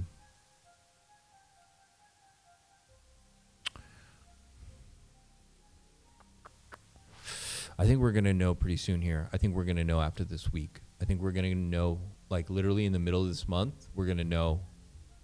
We're going to get a good picture of whether this is going to extend into 2026 or we're going to just go into the holidays and wrap up. I talked to some of my friends at a hedge fund, and they're kind of just going with we're going to pump into the holidays and wrap up by the new year or into the first week or two of January. and that's their kind of general anticipation. But these guys don't hold anything. They are flat or forward. They're in and out with huge positions, but they don't hold. So they don't think in terms of like bigger. They kind of like, that's just their first kind of like, yeah, this is probably going to happen. But, you know, they're day traders, right? So they don't really care at the end of the day which way it's going to go. But talking to them, the vibe was kind of like, yeah, we're going to go into the new year bullish and then probably wrap up either by then or very soon into January. That was their kind of just first take. But trust me, these guys don't necessarily know cycles because they're day traders. So they don't really give a fuck, right? We do because we're kind of more long-term holders, right? We hold. These guys don't hold shit. When I talk to these guys, they're like, hey, come hang out with us. We're in fucking, you know, Marbella, fucking Spain. They're like, they're all relaxed because they don't hold anything. They don't have a bag of anything. When they leave the office, they're sold, they're out, they're done. Like, you know, it's kind of good actually. But yeah, they're just sharks. That'd be nice some days, wouldn't it? Yeah. To know that you're all in cash. Haven't been all in cash for a long time. Yeah. Yeah. They're always like happy like that. They're always just like, you know, when they're on vacation, they're on vacation. There's nothing they're holding. They don't give a fuck what happens. I love it. The bull run is always in Q4, the first year of the new president. We're 6 days into Q4 and Bitcoin is at new all-time highs. Yeah, man, 100%. So, you know, that is the anticipation for them. And I also felt the same that, yeah, we're going to go bullish into the next couple months. So, what else do you guys want to see here? There was, let me look at, oh.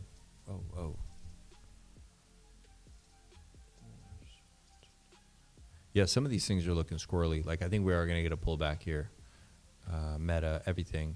Let's see, look at GGG. I put in the in the Zoom, whatever the chat, the link to CoinGlass's 30 indicators.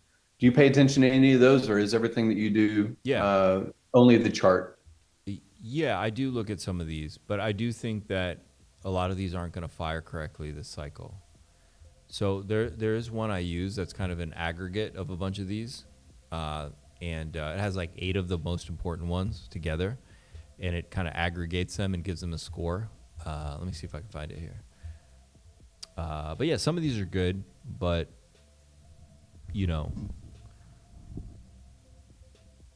Let's see.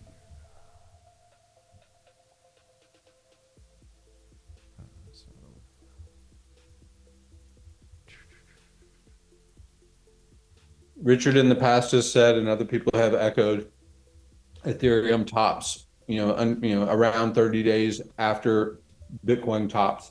Is that your belief also? Can you say it again, Gary? What's that? Richard has said it in the past in different streams, and many people echo the same belief because they look at the data that he put out. Yeah. Which is Ethereum tops 30 days, 25 to 30 days after Bitcoin tops. Do you agree with that? Yeah, technically, yeah. So, for example, we're technically close. If you look at, let's see how to show this to you guys. Let's see if I can remember which moving average show this. Let's try. Let's just go to. Let's just go here. Let's go weekly. So, if you come over here, so technically the top for Bitcoin should be coming in here in October, okay? And let's see if I can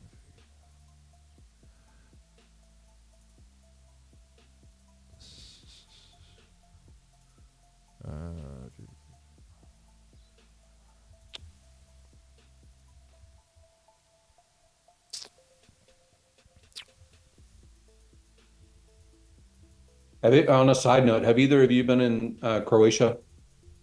No, I've been to Albania and Montenegro. Never made it there. I'm in Split now. Are you? I'm kind of touring around a bunch of countries. Have you said you went to Montenegro? Mm-hmm. What'd you say? Yeah. What'd you think? What was your opinion? I loved Montenegro. I think it's great. I have a lot of friends that live there too. So, I went to Treviso. Is that correct? Little Venice. It's about 30 minutes or maybe an hour outside of Venice, Italy. Mm-hmm. Man, that was an amazing little town. It was awesome. But yeah, I've been touring a lot. Went to Switzerland. I went to France. I'm doing like a road trip, a couple thousand kilometers. Wow, nice, man. Yeah, good stuff. I want to go somewhere warm when it's going to get cold. So I'm thinking November, December, I want to go somewhere warm. And the only thing that's warm that's close is North Africa. So what's that, like Egypt? So maybe I'll go to like Sharm el Sheikh or something like that, because I think it's a pretty quick flight from here where I am. So if anybody wants to meet in Sharm el Sheikh, let me know. I'll be there at a hookah bar. So you'll find me. I'll be like half naked with a hookah and surrounded by tons of long hair and bikinis. It'd be easy to Do you find. do episodes? I always watch you because of crypto, but do you do stuff that I know you like a lot of your content in the past or maybe on other streams has been, whether it's aliens or, globalists or, WTF kind of topics. Do you get into any of the like monolith stuff, like how the hell did humans build this 10,000 years ago kinds of stuff? Do you get into any of that? Yeah, I'm really into that stuff. Probably in the bear market, we'll talk a lot about that stuff. Yeah, when it comes down to the bear, that's like I'm trying to see these sites. I want to go to Turkey. There's a lot of cool sites I want to see in Turkey, like Göbekli Tepe, and there's an underground city, and there's some cool stuff. Yeah, that's cool stuff. If you go to my Instagram at Saint Wolf 369, I started putting reels on there of some stuff that I'm into. Some people said they really liked them, so so this one's the CBBI historical chart. This is a bull run index. It kind of aggregates some of the ones, Gary, that you'd sent on here, like the pool multiple, pi cycle, nipple, reserve risk, MVR, V-score, 2-year moving average, all these interesting things, right? So you can see that the aggregate of these, you can see when it generally gets heated, all right? And right now, we are not technically there yet, or it's not in the highest level, which is 100. Does it mean it has to go to 100 again? No. You've certainly been in this kind of orangey area for quite a while. So right now it's scoring at 80 or almost an 80. Maybe it gets higher. It's always seemed to hit like high 90s. What's this? This one's 98, 100. Confidence, yeah, that we're near the top. So confidence right now that we're near the top is, it's only 78, 74. But I do think it's very possible, knowing BlackRock, knowing the big institutions that are here, you got to keep in mind that maybe the indicators won't work as well anymore, which is what I think is going to happen. I think that this might come to an end suddenly. You're not going to be able to use too many of these indicators to know exactly what's going on. That would just be too easy. You know what I mean? That would just be. I thought that bull markets don't end on unless you have euphoria. You have to have a euphoria. What's the euphoria? You get euphoria, but it can be a distributed euphoria. Euphoria can come in a lot of different ways, right? They can make it, market dynamics can be very interesting. You see last bull run, you didn't have a blow off top per se. You had a Wyckoff distribution across the top, right? There's a lot of ways for them to distribute that euphoric energy to make you not realize quite that, you know what I mean? We're in euphoria. And it also goes higher than you realize. So, you're in euphoria, but it keeps going. So, you don't know when to sell. Does that make sense? Because the last phase is the price is increasing so quickly and so aggressively that you don't want to sell too early. You really don't, because that's when all your gains are made, right? So it's not as easy as you'd think.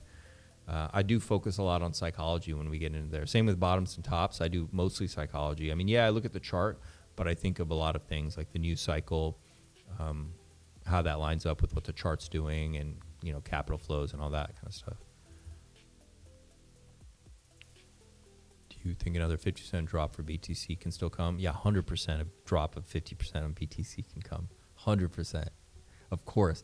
And guys, if you need to know why that would happen, it's not because BTC is not liked or people don't want it. It happens because of liquidations, okay? It happens because of leverage and liquidations, all right? So 50%, it's because something breaks somewhere and somebody has to sell, and it's just called a cascade of liquidations, okay? Because markets thrive off forced sellers. You need forced sellers. They're an important pump of the cycle, okay? And you get forced sellers during these liquidation crises. And that's why you see an asset, you know, Amazon, I think in, what was it, not too long ago, dropped quite a bit. Like, things can drop pretty quick. You know, BTC can easily go back down 50, 60, 70%, like that, man. Don't think it's not going to happen, because it would happen because of these liquidations and different things. And they're healthy. They really are healthy. They're really good. Not for the people who get liquidated, of course. It's not good. You guys ever heard Somi talk about how one of its indicators is how high the Coinbase app is rated as far as top downloads for Apple? Oh yeah, that's good stuff to look at stuff like that. Yeah, 100%. Yeah, I think that's a good one. I just pulled that up, and right now now it's not in the top 100 for general apps. Right. In finance, like the finance specific category, it's number 21. So I think it's it's not at the top of anything. So, yeah, it's a great one to keep an eye on. That's going to tell you pretty much when retail gets excited and they see that, whoa, look at all these amazing gains in crypto. My neighbor just did a 2x. They're going to race out and download the Coinbase app because it's the fastest way to connect to your bank and buy crypto safely for someone who doesn't, have the time to learn, how to to buy it themselves. I wonder if those, like, what percentage of the chart this cycle is moved by retail, like people that download an app and then they connect it to their bank account and then they buy through any of these Coinbase, versus like, is the FOMO treasury percentage of corporate money of not just banks but like all of the whether you could call it an ETH treasury or if you call it, just part of our marketing that our company is staying current, by basically having a percentage of crypto in the treasury, the quote unquote treasury. Like, I don't think that those guys are downloading the Coinbase app, but they are moving the price. And also, I don't, just like how retail had, very early adopters that paid 10,000 BTC for a pizza. And then, later on, people that bought it for $100 or $1,000 in 2017. Like, I think the same thing plays out with corporate money, like corporate, borrowing from effectively retail in order to put it into, by offering shares, this whole treasury narrative about like how Saylor collects money to buy Bitcoin, or how Tom Lee, gathered $2 billion worth or whatever, $5 billion worth of ETH now. Like, he didn't do that because he wrote a check. He did that because he convinced people that wanted to have shares in his fund strat. So, like, I think it's the same thing plays out. And I don't know if it's this cycle that we pay attention to the Coinbase app being number one, because those guys aren't using Coinbase apps. Yeah, but that's volume. It does not. Coinbase apps being number one is measuring interest, right? So true interest. That's what I'm saying, is what percentage of the chart do you think is retail interest versus corporate purchase or volume? Well, I think the question becomes, is retail here yet, right? And I feel like retail is not fully engaged, and that the Coinbase ranking does give a decent indicator of that. So retail may be yet to come, right? Like, where your neighbor and your cousins start talking about crypto because they know I think that part is just starting. Guys, smash the like button wherever you are in the world right now. Smash it. Put a link in there. I don't know. I'm not technical. What does that mean, Abdul? That was Crypto Solves 500 ETH moving from the SAC address. I think it's just showing that ETH was moved around. It doesn't. I don't see a bridge on there, but it's showing that 500 ETH was moved from SAC address number 2 to somewhere else. So, but I don't. I would suspect we're going to see that bridge to PulseChain would be my guess, but I can't say for sure. Interesting. I could dig further. I want to see how many millions are we at? Oh my! My. Let's check What it are out. you on right now? Guys, Oh, guys, remember guess one what? thing, guys. Guess what, guys? Guess Took what, a boys? leave, bro. Guess what, boys? We hit the 150. We hit it. Oh, shit, if only someone intelligent could have fucking told us. Wait, what? Guys, Richard, that doesn't work for you. Yo, shut up. Who's Yo, Clash? it literally Who ticked is up that? How about I'm a genius. M&S advert. I'm a genius. Richard, that doesn't work for you. Obviously, Richard right now loves that 150. I think Richard loves the 150 million ETH pulse per ETH. I think he just likes that. 150. Did you call that 150 yet? Yeah, Briz, it's not that bad. He's not threatening. It's at 146 right now. Briz, he hasn't threatened anybody, and he's not like spamming. So he's got opposing viewpoints, but he's not offensive yet. So I try to keep it cool. 30 minutes. Briz wants to put Clash on a 30-minute timeout. Yeah, he's negative. Negativity is not enough to get you timed out, though. You got to be like spamming or really like offensive or something. That's a tough one.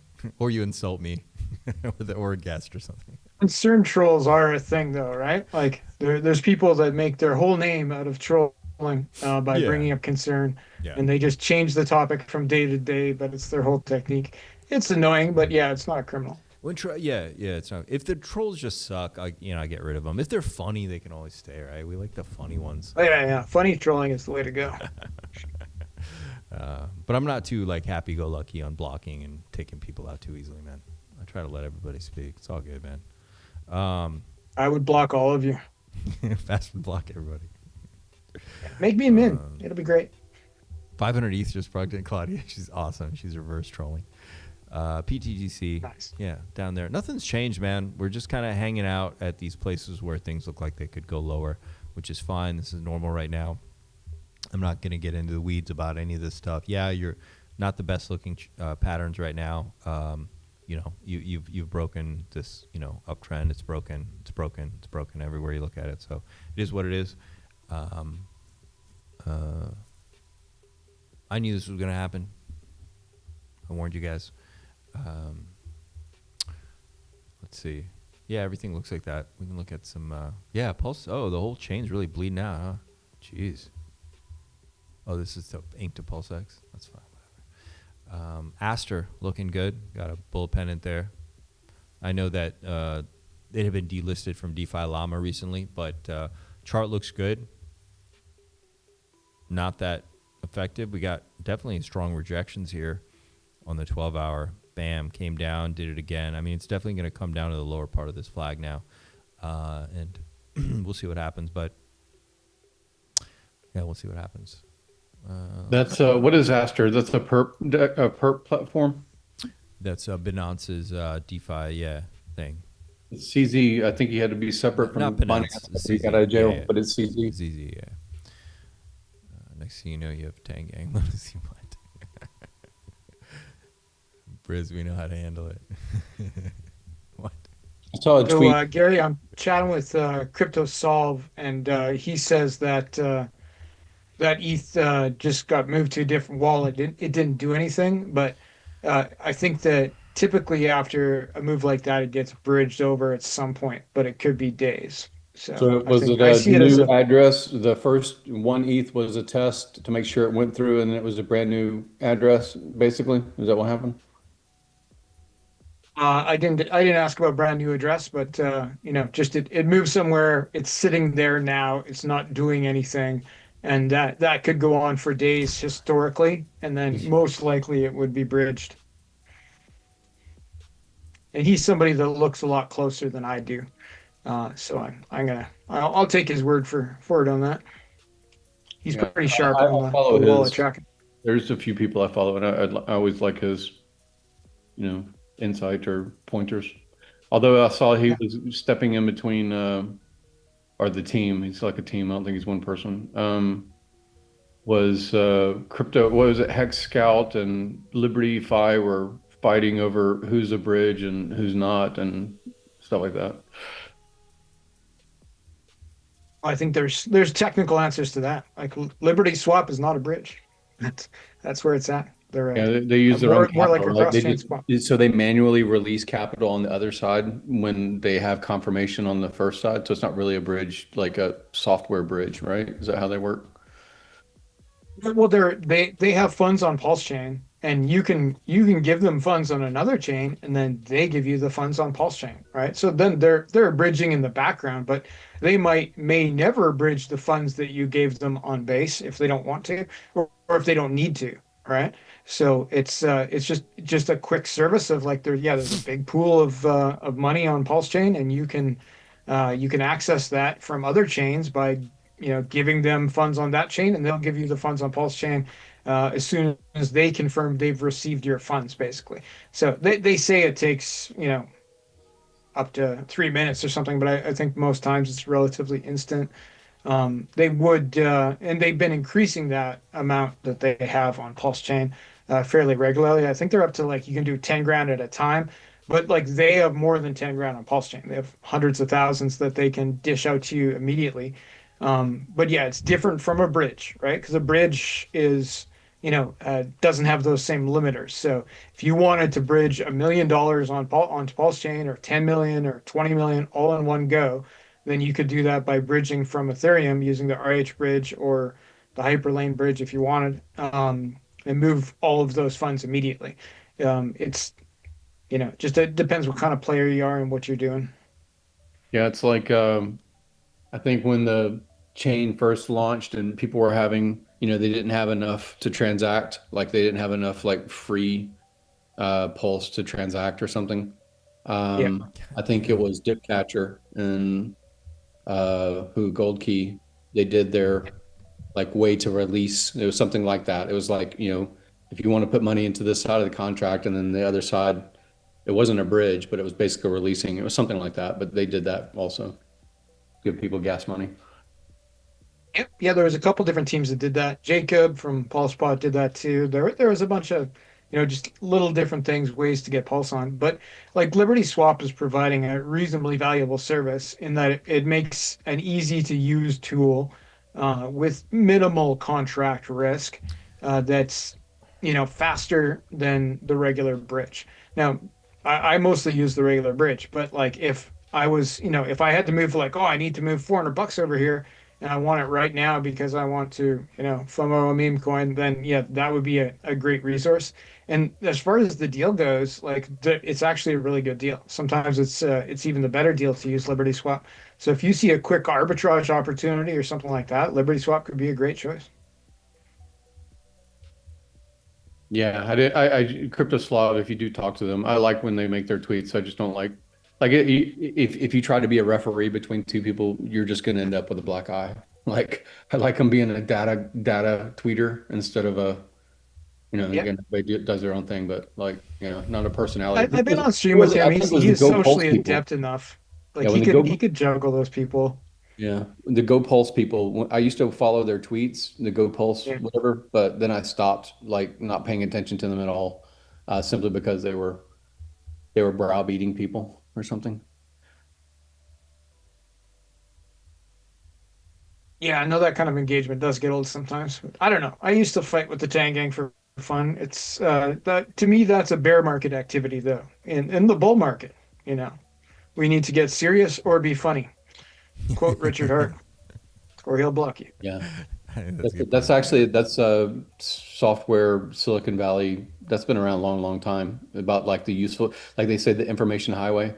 You either provide utility of the function of what you're, the data that you're providing, or you're entertaining, and part of like the whole fighting between each other. Richard started that with the "Bring your heroes here to die" kind of gladiator style. Was get the eyeball through truth, quote unquote truth, and beating people.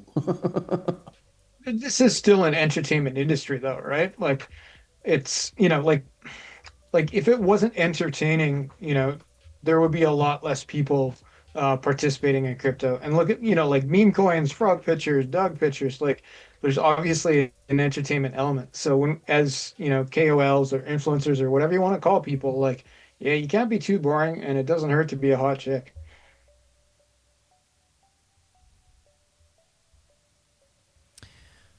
Yeah, P Hex. Stop being mean to the hot chicks, people. We need more, Who's not mean? less. Now that we have AI, everyone can be a hot chick. Hot chicks Yeah, are just drawn about. to status and success. So green candles, at least the guys, showing off their success is going to attract them, right?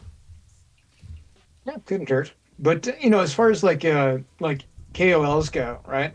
Like obviously, and you can argue this whatever way you want, like, oh, the women have an advantage and so on and so forth.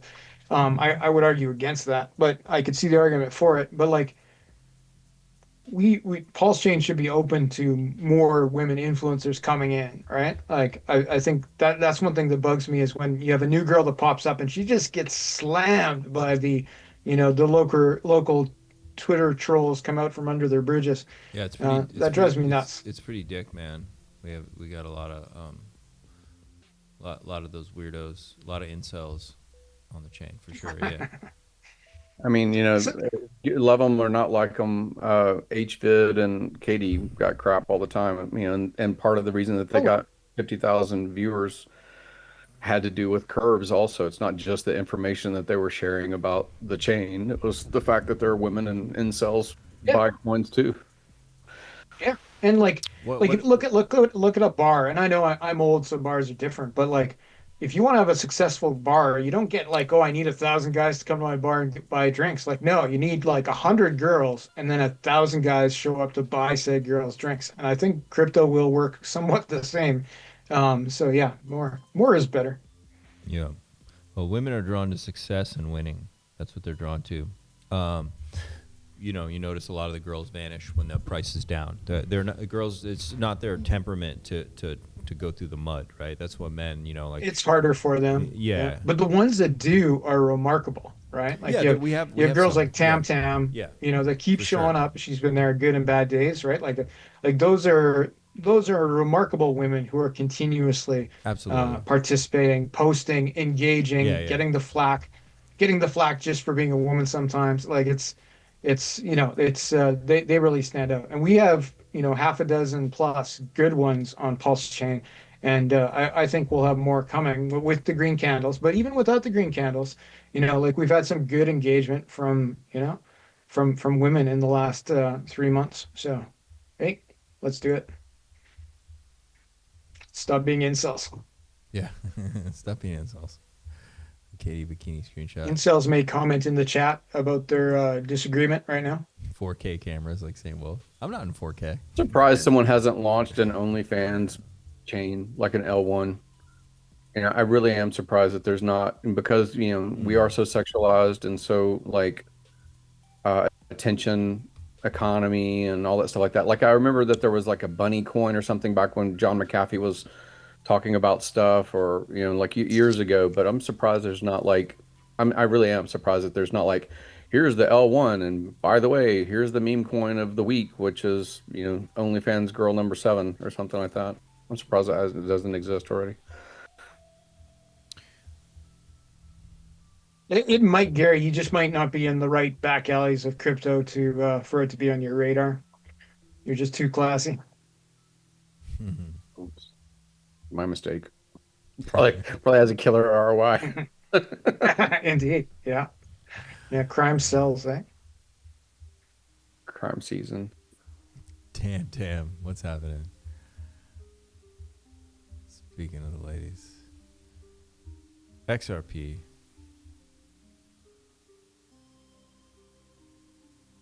Yeah, I mean, look, BTC could push up again. If the XRP goes nuts, that would fucking be interesting, wouldn't it? What do you think of, I know you look at some of the other ones. Did you look at BNB? Did you ever look at their chart?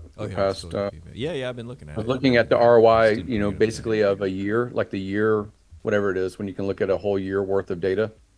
I don't know if it was on a daily or whatever, but I was looking at the top 10 on CoinMarketCap, BTC, ETH, Cardano, and I think that BNB was the highest. No, I think it was like 100%. It was like 99% or something like that over the course of a year. I think Hyperliquid was in the next tranche of top 20. Hyperliquid's really popular right now with they did like a 14x Wall Street or something. Yeah. Yeah. All of TradFi is talking about Hyperliquid right now. Yeah, they're trading it right now. So that's what my friends are all interested in. And that's all about perps. That somebody was saying something about PulseChain having perps. Is that Mr. Dugan? What's happening, brother? Yeah, they're talking. Yeah, that's a big thing, man. I think that RH should be smart to jump in this conversation pretty soon here. Is that that's a Fast Abdul and Buck kind of thing, isn't it? Isn't that the kind of stuff you guys build out? Those like perp related or these complex? Well, yeah. Well, the GMX fork on PulseChain is FAME, so that's Bucks. So and that's that's where you can go 30x long on Pulse and Hex and or Ethereum and Bitcoin. So they're probably the best place to do that on PulseChain, but that is not my thing. So Binance, I've never used it. It's too scary. Okay, yeah.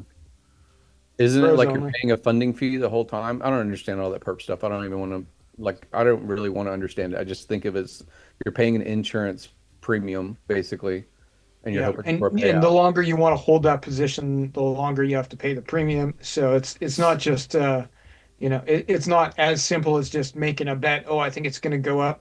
And you have to remember that if you're going 30x long, you could get liquidated on a 10% move, right? So, you can short Hex, you can long Hex, et cetera. But that whole time, you're paying a funding fee, which is reasonable because it is something that costs money. So the protocol has to pull money out somehow, and that's the funding fee.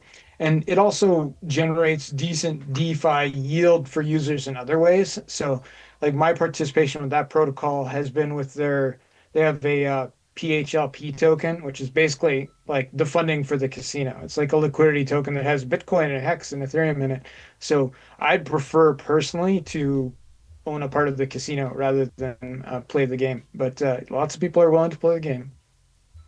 You're looking at BNB now. Is that for the year? Yeah. Is that what that chart is? Yeah. It's amazing since 2021. It's on fire. It's definitely gonna probably double from here. Bought BNB at 40 cents. Good for you, man. Bought it was back when he was I bought other what was it? KuCoin. There was another one that was going to launch, and I put 20 grand into it, and then of course that was the one that went away. It was like, fuck, this DEX altogether never launched or something. So yeah, that was during the whole ICO craze of 17. But I bought BNB basically just to save on the trading fees or something like that, cost of a transaction. BNB is awesome, man. It's amazing. CZ's an extraordinarily highly respected person. He's always just kind of been nonstop building, creating. I sold my bag of BNB. That's all right, man. You got to take profits. It happens. Rental vacancy index, all-time highs. Absolute all-time highs right now. We are pumping hard. Last high was in 2009. Okay. Oh, no, what is this? What is he showing? Rental vacancies. Oh no, that was the zombie apocalypse. So 2020. This goes back to 2017. So it's 2020. and then it plummeted. Obviously, everyone was doing great in 2021, and now it's back up at an all-time high, which is fine. I think we know that maybe. Yeah, but what's that chart is misleading because I had a lot of rentals during COVID, and especially in California, you could not charge rent. They had a 6-month. If you had a mortgage, you didn't have to pay your mortgage for at least 6 months. Yeah. At all, no mortgage. And so companies that were mortgaged, they got bailed out or whatever, but a lot of them just didn't get any income at all, even though you weren't paying down your debt on your mortgage. So luckily it saved a lot of people that had rentals because they had a mortgage, but they weren't getting any rental income because the government basically said, if you're unemployed because of COVID, then you shouldn't have to pay rent either.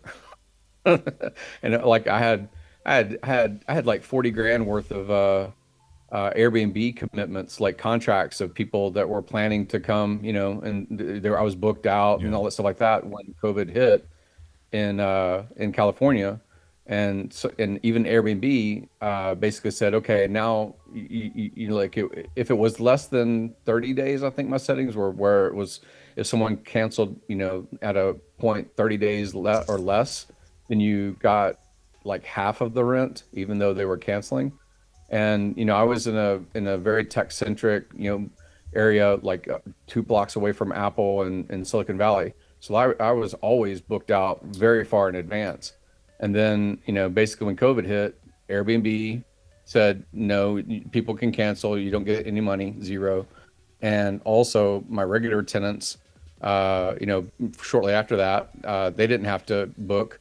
And then all the convention spaces, and nobody was coming to basically Silicon Valley. Nobody goes there for vacation. People go there for business. And when the world shut down, that was a real fuck for a lot of people. So like I sold my California real estate primarily because there's too many protections basically for renters versus property owners. Yeah, it's pretty gnarly. That's when I got California officially. I sold my last property there in 2022, maybe. Was it?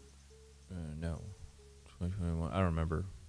But it was really fucked up what they were doing, man. I was like, I don't want to be part of this.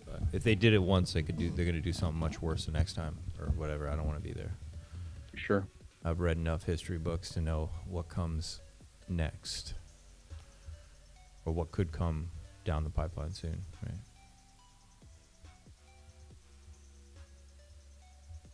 Like even in Canada, what concerns, like I'm so shocked more people didn't leave when they turned off those truckers' bank accounts just for protesting, right? Like that's kind of scary stuff. That's some totalitarian regime. It was a specific government, and more the specific prime minister at that time, who's no longer the prime minister. So I don't think that would fly again. But like that event, like the truckers thing, like there was different sides to the argument. The truckers did not represent everyone. Oh, okay, got you. Okay, yeah, I don't know the full story, so I'm sure there's more to it. RH tornado caching. It was pretty interesting, though. Yeah, I mean, that's kind of stuff scary, right? Like once you've read the history of the last century, you realize like, yeah, things can, the slippery slope, that phrase is there for a reason, because once you touch on that slope, it's slippery. And the next step goes much faster than the last one. So it's very slippery and it accelerates very quickly if you take even one more step in that direction. So that's why we've seen that. The big thing was the prime minister declared a state of emergency because of the trucker thing. And reasonable people were like, this is not a state of emergency, right? So that, and it was basically so that they could order tow truck companies to tow those trucks out, because the tow truck companies were refusing to do so because they had business with the truckers mostly. Yeah. So like it moves like that. There were just oversteps by the government. We saw that all over during COVID. And yeah, that was definitely one of them. I don't know if it's real or not. Somebody in the chat said tornado caching. Yeah, that's what's going on. He's doing something. So silver is like double topping right now with. There we go. It's probably real. It makes sense. 2011. What's real, dude? The RH thing? That 500 ETH. Okay. Somebody's saying it's going through a tornado cache, which is what we've seen before, right? Like what Crypto Solvid notices, like, okay, first the money comes out, then it goes through tornado cache, and then like a couple weeks later, various wallets bridge to PulseChain, right? So it's like, I think that's probably what we're seeing now, which is a good thing. I'm not sure it's something like. I'm not going to, like, being asked about it, I would comment, but I'm not going to post about it. I'd be happy for those transactions to just be anonymous and for no one to know which wallets held those funds.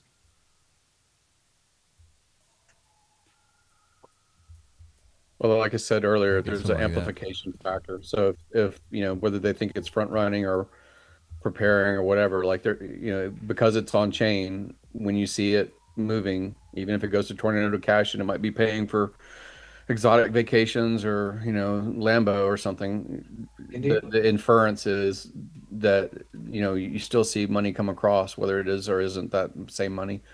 And so, like I said, the amplification process, whether people buy lows and coins that they like, or they buy Bitcoin first, rotate into L1s, rotate into protocols or dexes, like the whole whatever that graph that they always show. It's like the rotation, like when people rotate during the end of a bull.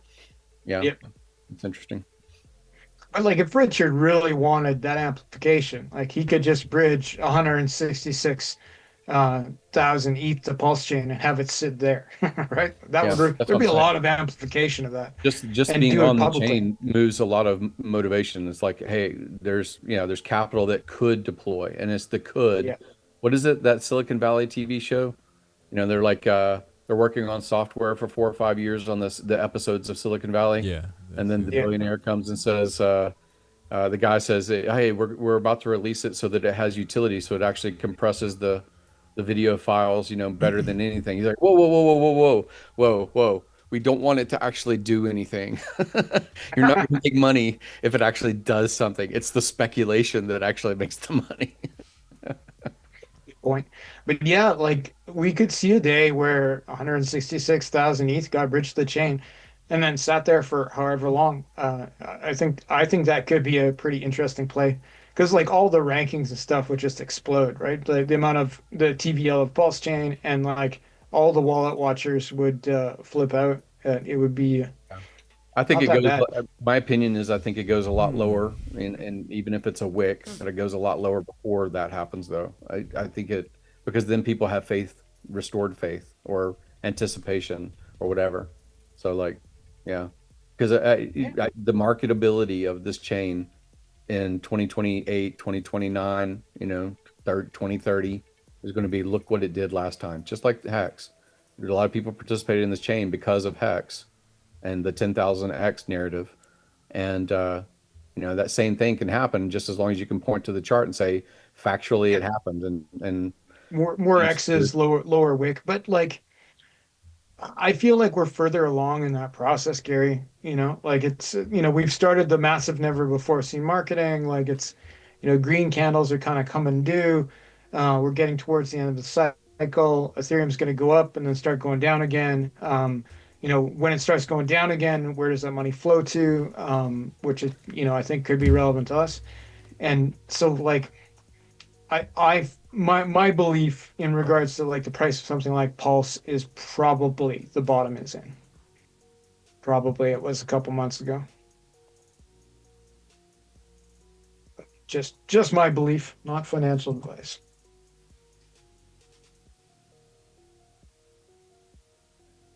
is that a statement put out for public consumption? Indeed. Always. But yeah, the speculation will continue. Shout out Everybody to wants to tell Richard if what to he do with even it. pays attention anymore, but shout out to Westcott. He's no longer Westcott Crypto, but Westcott's getting retweeted on his race bait, rage bait content. He made some kind of thing, and it was it was basically social commentary. It wasn't anything to do with crypto at all, and he got retweeted by like some really big accounts. Like, holy fuck, he got 500,000 Really? on some viral. Yeah, I was like, Nice. holy crap. He's a character. He'll probably come back when things start pumping again. I never bonded with him personally, but yeah, he did have a following. He was likable. We had I shared an Airbnb with him. We went to the conference. What was it? ETH conference, whatever it was. I can't remember what, in Austin. I Like think. East Denver or something. Yeah. Cool. I'd like to meet some more of these people in person. I've met quite a few, but yeah, more would be better.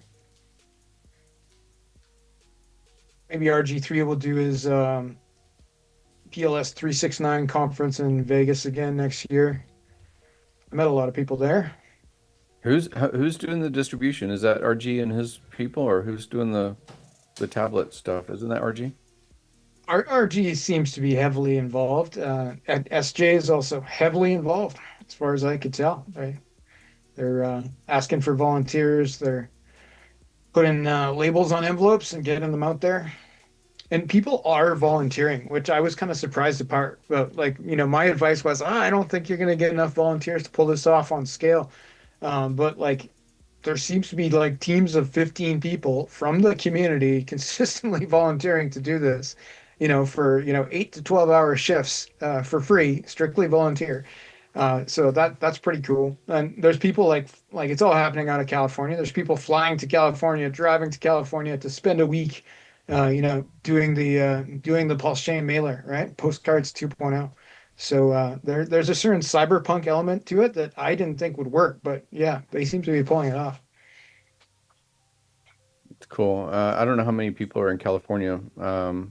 I know that's where RG and maybe a couple others are based out of there. In Brazology, it might be close to RG. I've heard them saying that before, but like I think that when they did that tour around the United States tour, the biggest like attendance was San Antonio or somewhere. Maybe it was Austin. I don't know. Texas was the biggest or something.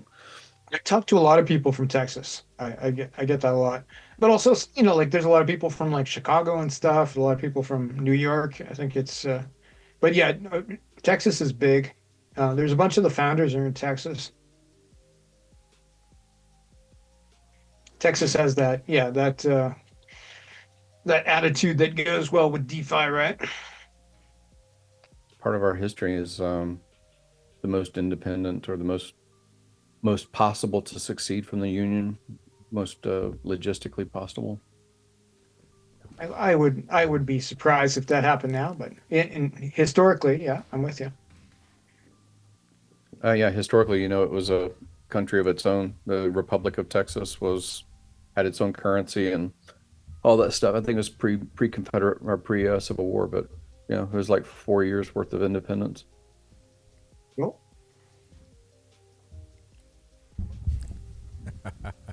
The Wolf. What's he like? What's going on, man? What did I miss? We went over Texas independence and various things. Nice, marketing. Nice. We talked marketing. Massive, never before seen marketing. Never seen before. Let's see what these guys. Oh! By the way, I saw that Fast Abdul, you're keeping up with what's her name? Tam. Who is it that's got the tablet and she's taking it to magical places and wizard like history? Yeah, Silicon Valley. Kim Pewter, also known as Kim Tran. Yeah. We're interviewing her. Me and Triplet Dad are interviewing her tomorrow on our news show.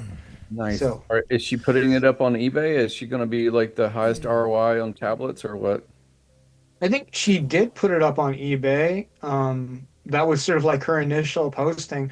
But like lately she's posted like various things about like asking questions about PulseChain, and she's got Pulse and Hex in her Twitter handle or her description and stuff like that. So I got bridge back. You see how it goes. Nice. Yeah, I got bridge back the other way. Everything. Yeah. Yeah. I think she has a potential to be an influencer. Nice. These guys are following that money. That's what they're talking about. Yeah, he's following that money. That's what they're listening to. They're all wallet watching the tornado money. Steady. But if it goes into tornado, doesn't it have to sit there for like a long time to let it actually be? That would be hilarious. Those like contractable. Yeah, I think the longer you could put it in and out right away, but it'd be easy to track 500 ETH. Yeah, the longer the better. I think. Yeah. Yeah. What's up? Especially if it's a big number. If it was 1 ETH, you could put 1 ETH in and take it out like 10 minutes later. You'd be good. But 500 ETH is not very many people do that. I do it very rarely. You could put in 500 and then just pull out 1 or 100 or 1,000. Isn't that what it is? It's like you can pull out tranches worth. You don't have to pull out the same number you put in. But it's still all on chain. So like if it wasn't a short time frame, it'd be just too easy. Though it would give you plausible deniability, but it wouldn't give you like the anonymity that he might be looking for.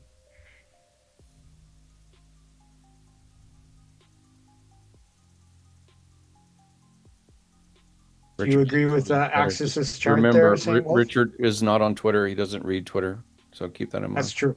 He only posts. He doesn't read. Except for when he asked the public about their opinion. Yeah, and then slams them and if he then doesn't. and then blocks them when they say something else because they're dum dums. I don't read Twitter. I don't read Twitter. I don't read Twitter. You said something stupid. I'm gonna block you now. It's all part of the shakeout, Gary. That's the Twitter shakeout portion. I think it is. Honestly, that's my belief. It's like, like he blocks a couple guys, who are possibly legit community members, or guys like B Roots who are loud sometimes, and it's, he may.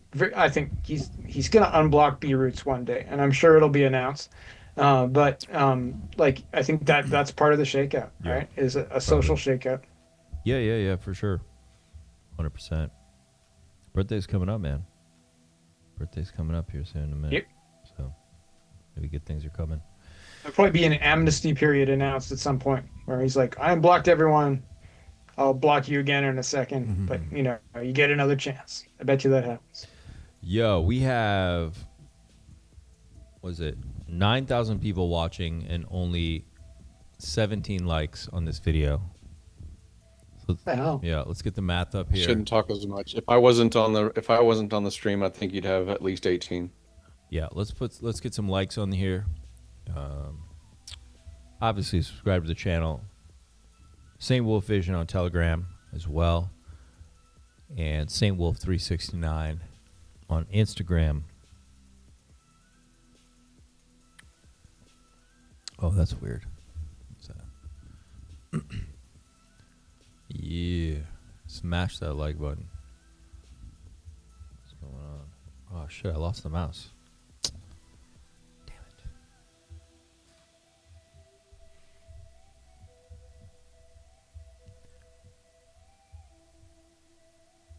So,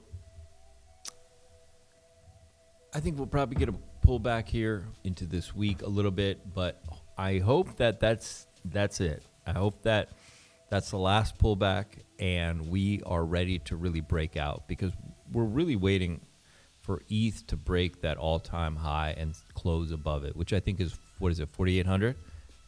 There's a mouse. Oh, got the mouse back. Okay. Yeah, so was it 4,900, 4,850? Yeah.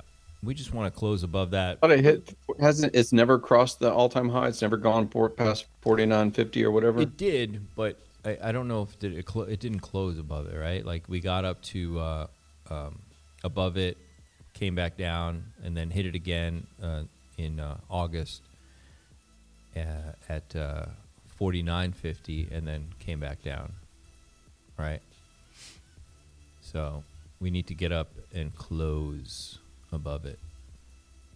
How much do you pay attention to ETH versus BNB as far as like ETH is Wall Street's money, Wall Street DeFi, the rails of DeFi, like all the stuff that Tom Lee, ETH is all huge. these treasury companies are trying to mimic Saylor's narratives. Yeah, ETH is huge, man.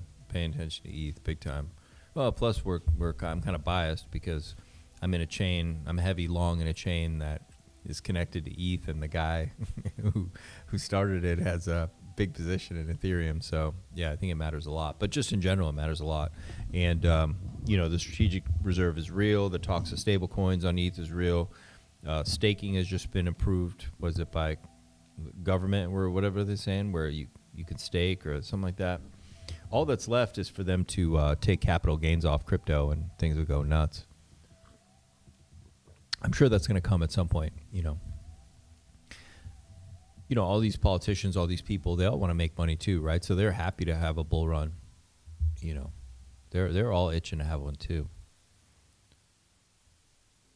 Oh, Link. Far Out Aliens is asking how to reach me. Just DM me on Twitter. Or if you tweet at me, then I don't know how to like turn on or turn off being able to DM me, but DM me on Twitter is the best way. He's asking about Puerto Rico.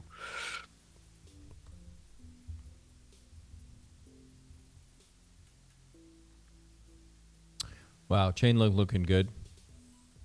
Chainlink looking good. They DM'd me actually. I went to, what did I go to? I went to, I think I was either in Singapore. I think it was in Singapore last year or whatever it was.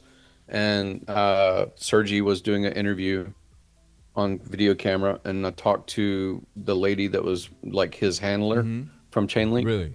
And got, you know, the contact information and, you know, pictures and all that stuff like that. And then because I did the Minex stuff with the Petrobet David application thing, then she reached out to me directly on Twitter, DM me, and then to arrange, she was trying to get Sergi on the PBD podcast.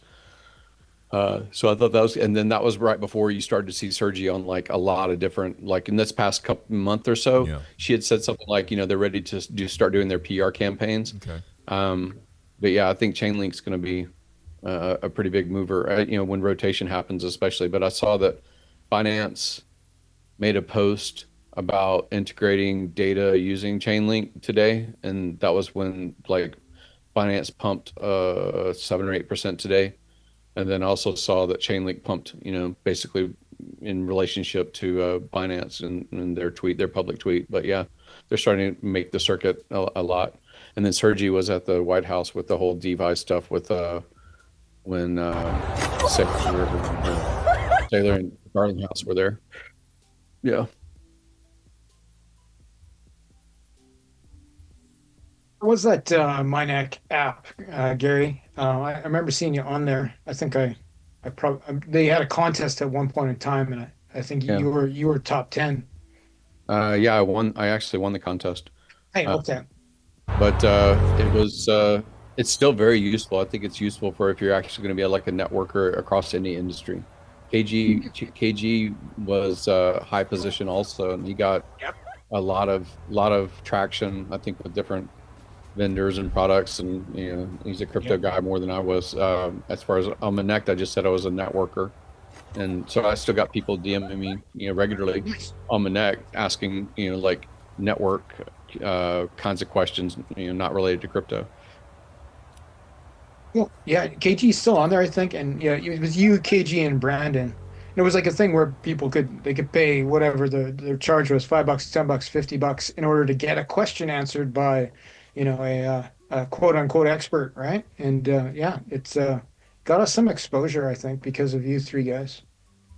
Yeah, it went pretty well. And I mean, again, not just the chain, but like if people are trying to network with others that are on there, like, yeah, again, I don't know if you're going to get a direct message with Nick Fuentes, but Nick Fuentes just got on there on Minek, and you know, all the people that are celebrity for whatever their field may be. I think Conan McGregor and or whatever. So if you're in boxing or you want to talk to Tyson or something like that, then they're on there. So it's kind of like how you remember when Maddie was doing all those cameos, you know, back in the day, and he'd get, you know, people that were famous to like the Tiger King guy or whatever and things like that to make Hex content. It's kind of like that, but it is more focused on business related. Like I talk fairly regularly with Tom, which is Tom Ellsworth. He's called the Biz Doc on their chain, and you know, I know what their strategy is with Minek specifically, and I think it's a growth kind of platform. So it's still growing. Are people using it more and more? Yeah, it's got more traction. Again, the last time I had numbers as far as like what they were doing was around the election. So it's been about a year now since since the inauguration or whatever, the November election thing. That's the last time I talked to them directly. As far as like seeing the Minek numbers, but yeah, it was growing a lot as of that point, and like they were 4x what their expectation was as far as like participants, and they've got a lot of like they've got, you know, people that, you know, they're controversial because they're talking politics. Like a lot of their content is around politics. But if you're looking to build a roofing company, you know, on housing, or you're some kind of general contractor, I made really good friends with a guy. His name's Dustin, that has a $50 million per year revenue roofing company. That's all they do is roofing. And so like if you're going to get into an industry, or if you're trying to grow your particular business model, you can talk to people. You can like Chris Pavlovsky or whatever his name is, the founder of Rumble. You want to be something related to Rumble. You can pay $50 and get a direct question answered by Chris, stuff like that. So it's kind of cool. So somebody put this up. Shout out to this is Altcoin Gordon. So yeah, this could be what's happening.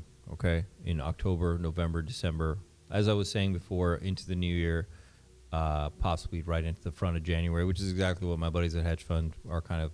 That's how they're kind of just generally playing the next few months, or their expectation is. And yeah, this is very possible. And I think ETH would probably start up. Like I was saying, we're going to touch back the ETH BTC ratio. We should get a nice pullback on that, and then that'll be go time when it touches down. So hopefully that's going to be sometime late October, and that might be the signal that everything launches, or at least Richard Hart, PulseChain starts to launch. And yeah, it would be really cool. Indeed. I don't know, 500,000 could be interesting, because sometimes, these things go much higher than we anticipate. That's how you kind of create this insane level of FOMO. But definitely 250,000 is absolutely in the cards. I mean, if I just go off, that would be if we just stayed in this blue channel. I think the top of it's around 250. I think wrong screen's up. Oh, sorry. Thanks, buddy. Yeah. I mean, if we, the middle of the channel is around 150. We get to the top of this blue line, we're at about 250. You know what I mean? No. So if 250 Bitcoin, what price is Ethereum? Oh God, that would be, and I think we're at almost 0.33 right now on the ratio. So you've got easily, I think, ETH could be at 21,000 or something like that. You know what I mean? Or more. Well, I think Tom Lee, didn't he just say something where he was like posting about like, ETH, he's been famously posting ETH is between 20 and 30K. Isn't that what he's been talking about lately on all his like posts? Yeah, he says around 20K this cycle. Okay, yeah. And he says like 60K, next cycle. Yeah, so that would make sense. It gives us a $3.5 billion sack bag. It would be a pretty big sack bag. Yes, it would. A very nice, juicy sack bag. But he can't wait till that, because that would maybe be near the end, right? He needs to move before that, Does he though? It depends what the move is. Oh yeah, right? We don't know what the move is. Yeah, that's true. We don't know what the move is. If the move was to use said funds to pump the chain, and you waited for it to be $3.5 billion, therefore giving you much more ammunition, like ridiculous quantities, and everything else was going down because it was near the end, but everybody saw all the money seems to be funneling into PulseChain. I think they would follow that in. So Tiger God is swapping his pDAI into EHEX. And I've said to you guys this before, because I talk a lot about offsides, because I spend a lot of time on market psychology. Guys, people are going to be offsides like you've never seen before. Like I've said before that I think HEX could be the play. And I think it could be, and now it looks like we're getting more specific where EHEX, could be the play. Why? Because nobody's in it. None of you guys are in it. It doesn't make sense, right? And, yeah, you got to understand how this works, man. So I guess good luck to Tiger God. Maybe it's a smart move he's making right now. I think it's smart. I think there's more upside in EHEX than there is in pDAI, if you ask me personally. It doesn't make any sense to not pump EHEX over pDAI, and we'd have to make another video if you guys really don't understand what I just said. I'm shocked, but we can talk about it. But it doesn't, at this point in the game, it doesn't make sense any other way from a lot of perspectives. So this could be the smartest move. We might see a lot of people piling into EHEX when they realize this. I don't think a lot of people will wake up. I think they're having some big conference about it. I think some people are just in like Lululand, but some people will snap out of it and realize they're about to become offsides very fast. Because you're here for gains. I'm not here for a narrative. I'm here for gains, right? It's like, that's actually a pretty cool post. Like,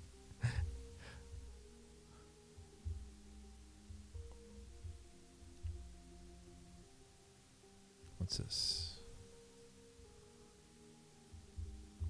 What do you guys like? Tiger God style. He's funny. Yeah, do you like to sell end of a cycle and then sit in something else like real estate, cash, bonds? Do you sit in something else during bears, or do you play the DeFi game of trying to, basically earn some kind of yield while a bear happens? Like, what's your bear strategy? There aren't going to be any more bear markets, Gary. No more bears. They're That's over. True.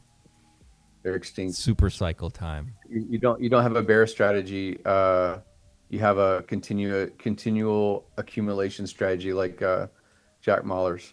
I'm all bull, motherfucker. All right, let's see. I think the stablecoin strategy is going to be a big narrative, right? Like people move into stables and stay in stables all through a bear, and then have those stables on chain ready to deploy. May well give us a shorter bear market with a bigger bounce back.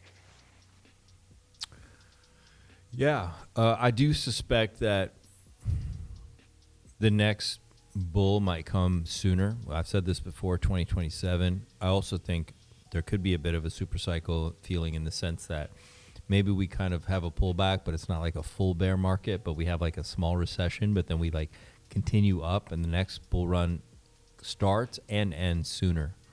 And then we get maybe some kind of big thing. But, I don't know. Maybe this is going to be a big euphoric has run, great stable coins. and we're going to crash Could after be a it like thing. every. Yeah, sitting in stable coins is going to be interesting. I mean, you got to feel very confident about them, right?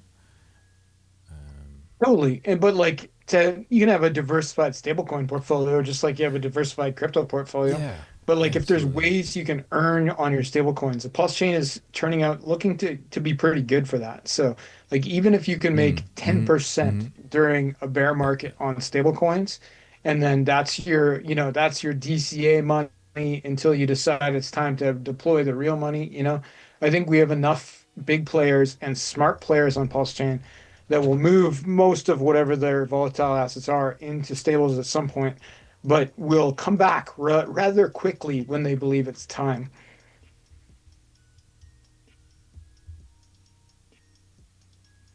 Oh, it's an interesting point, Immortal made. Yeah, eHex is not mentioned on the PulseChain.com site. That's true. That's interesting. Very interesting. Richard rarely talks about eHex anymore by name specifically, right? He either talks about Hex, which I believe he's referring to pHex typically, or he talks about Hex on PulseChain. Though that being said, the moves he made with staking the OA bag or whoever controls that OA bag, he made them on both chains. So, I think there's that is still being managed with likely good intent in my opinion. And it wouldn't be a bad thing for marketing for eHex to have a strong run this cycle, right? In fact, it would be bad if it did extremely poorly. Because eHex is still the first one, right? I don't think he'd let it die. No, it has to, and there's a lot of reasons for that. I mean, he has to establish a solid track record. He can't look like a one and done kind of guy, and if he does and he establishes that, he's in a lot of trouble for PulseChain too. So yeah, it has to go above all time high. It needs to do well, man. It has to do well. He has to show that he builds shit and the stuff he builds does well. Because the competition's steep. I mean, stuff CZ built, it does well, right? Whatever. You have to compete at that level. You can't just have that one didn't work, but my next one's gonna work. Nah, it doesn't really fly. It's not gonna work. It's kind of like Dan Larimer. Dan Larimer he's the developer and the founder originally, I think, of Bitstamp, and then that project did really well, and then he made a lot of money and built credibility. Yeah, and then launched Steam. I think the next one was Steam, and that did extremely well. It was popular. It was like a social media platform kind of thing. People getting paid to make posts and stuff. And then I think he stepped away. He stepped down from that. There's an amount of time, and then he went. Then he got solicited by Brock Pierce and the co-founder of EOS, and then they launched EOS as far as their ICO, and they raised around $4 billion in a mechanism very similar to what Richard talked about and emulated. He had said in streams that he was emulating, what EOS had done. And so like that brand credibility is that Dan had is what brought so much capital to participate in EOS. So yeah, I think that Hex has, an important story for a lot of us in the origin, and then this L1 and this DEX, they need to do well, but I still think it pivots, it requires, if not both hexes, it requires a hex to do more than one cycle, like do more than one cycle worth of significant ROI for new participants, not for like OGs that are just selling forever, but like, for new participants that came in, 2 years ago, 6 months ago, whatever, they need to do well. If they don't do well, it's harder to market the other products that they will do well as for different reasons. Let's see what these guys are getting into. Come on, I'm trying to leave the phone now. I can't leave the phone tagging. Oh, they got Top Cat now. Yeah, I have to make some stuff from salami and eggs, boys. I don't believe this guy. I don't believe he does crypto, man. I'm convinced. I think he's just addicted to chill with us. Well, I'm only messing. Obviously, I got it, man. I felt it in the air. I felt it. You felt what? Well, I felt the X game going low. Hold up, Ali. Did you just say salami? Yeah. Halal, bro. Salami, baby. Thank you, brother. There he goes. There we go. Brother. There he goes. What is salami made of, brother? You eat the animal. All right. A lot of alpha there. Yeah, they're just hanging out now, I guess. So I think we're looking good. I think we're probably going to get up to this 127 once again on BTC, and then I think we'll probably get a pullback probably in the FOMC or this week, and then I think you should be ready. I think the Heartman probably has some surprises coming. His birthday is middle of this week, end of this week, so it lines up nicely coming into this pullback. So maybe he's got a big surprise. FOMC, part of FOMC is FOMO. FOM. That's right. It just needs to be a FOMO. Yeah. 0.25. What is it? The rate cut? They're 99% thinking it's like 25% or 0.25 basis or something. Yeah, I think it's going to be standard. I think it's just going to be a standard cut. Yeah, I don't think they're going to do anything extreme or nothing. His remarks, though, he's making remarks after Powell. So, like, you're going to do a commentary before. Like, you should do a chart before and chart after. Like, what do you think the chart's going to do before he speaks, and see if it does anything different? Yeah, I think the market's just ready for a little bit of a pullback. So, but maybe not. Maybe we just crank. Like, who knows? Like, yeah, we got to hear what he says. Like, maybe he's going to have a surprise for us. I don't know. Could be really interesting. And is the war over between like Israel and Palestine now because of the Palestine's leveled. Hamas people? Yeah, there's nothing there anymore. I thought that like Hamas said that they're going to give up or something. Did I say something this week? I don't know. I think Donald Trump said that, but I'm not sure if that's what's actually happening or not. Yeah, I don't know. I don't know what's actually happening. Those are just distractions, but it's like it's obvious when the market's being distracted by events. I'm not of the take that, and I've said this before on another stream. I don't actually believe that there are any such thing as terrorist organizations that aren't run by the governments. I don't think the people are that organized. What is it? The Contra, the Iran Contra. Was it Iran Contra? Is that what it was? Yeah, that was where they were giving them guns or drugs. And, Reagan giving them drugs and giving them and buying, in the CIA's buying cocaine. Great example. Yeah. Crack towns. Yeah, there's no such thing as. And because we have crack towns, that we can have police. Like we have to have police because Nancy Reagan said we need to have say no to drugs.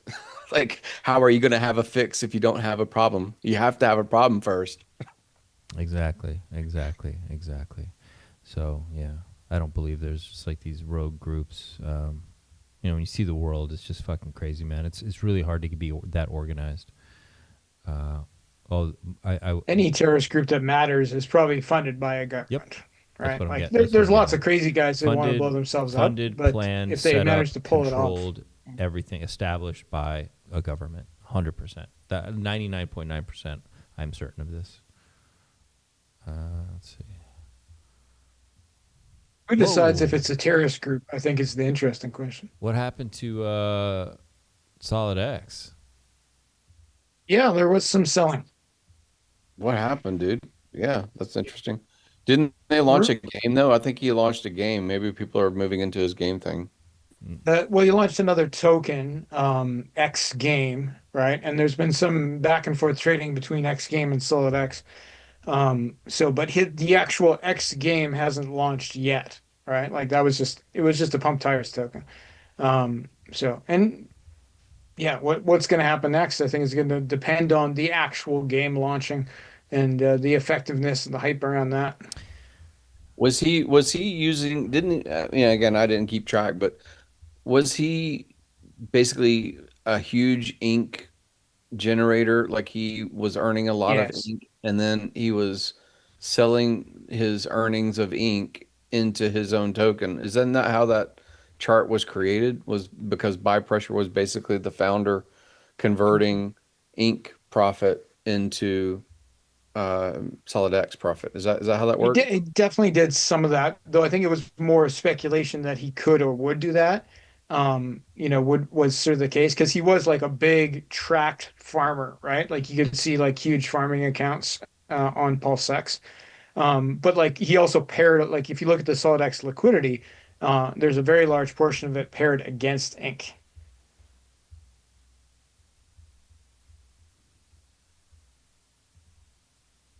Yeah, I wonder if so since it's very large paired with ink, but I thought he was converting ink and actually buying up the chart. So was that pair like that before? Like is that after the fact was the pair there or something?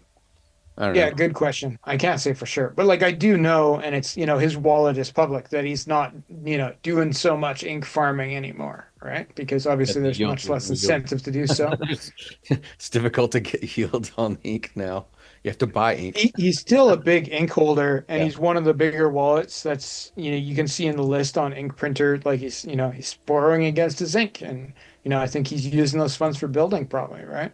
So like, yeah, what the long term of it will be, I think will depend on obviously the things like the price of ink, the price of Pulse, pumping that token up because there's a huge liquidity web there, but also what happens when this game actually launches. And it's supposed to be one of many games, right? Like he's pushed the one game concept, but like, the guy runs like online casinos in real life, right? So, and he has one of very few internationally licensed casinos, like licenses for this game that he's launching. So, if that hits and he's launching multi-chain, it could be big. But yeah, all speculation. I have no insider knowledge. It's interesting. I see Or some comments about Barron Trump. It's interesting how much the Trump sons really have moved into crypto. Like I see Eric and Junior all the time, and then Barron. There's a lot of wallet watchers that watch his stuff. He's done really well. Not just because of selling Trump token or Melania isn't Baron the and one stuff that's like like that. 16 or whatever? Yeah, he's 19. He's 6'7". Okay. Oh, he's 19. His, Okay. his He's net not a worth, child. personal worth, is like 100 million or something. So like he's crushing it. I'm sure Dad's happy about the crypto moves in his family. Well, when you know, It's what's crime gonna season, happen, Gary.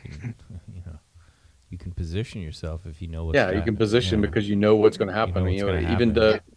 even WLFI, I did really well with that just because it was basically an easy 2-for-1. Like I didn't do the ICO or the KYC part, but you could I think it was on Pro Whales or whatever, you could basically buy WLFI, and I bought it 10 cents and then sold, at 22 cents when it had its generation event. So that was like a 1 month flip, but like you could see a lot of the stuff that they're doing and anticipate, what the Trumps are going to, You, push. Could see it even better if you were a Trump, I would think. Yeah, far better. I'm sure that 1.5 cents is better than in buying at 10 cents. Yeah, for sure. Remember when they used to call this stuff insider trading? Is that still a thing? Yeah, or- remember when they couldn't say the word ICO because that was not legal? Man. There's good and bad things about that, obviously. Like, as a crypto founder, like some of the pressure's off on stuff because the president did it. But Yeah. like, I could argue the bad side of such things as well.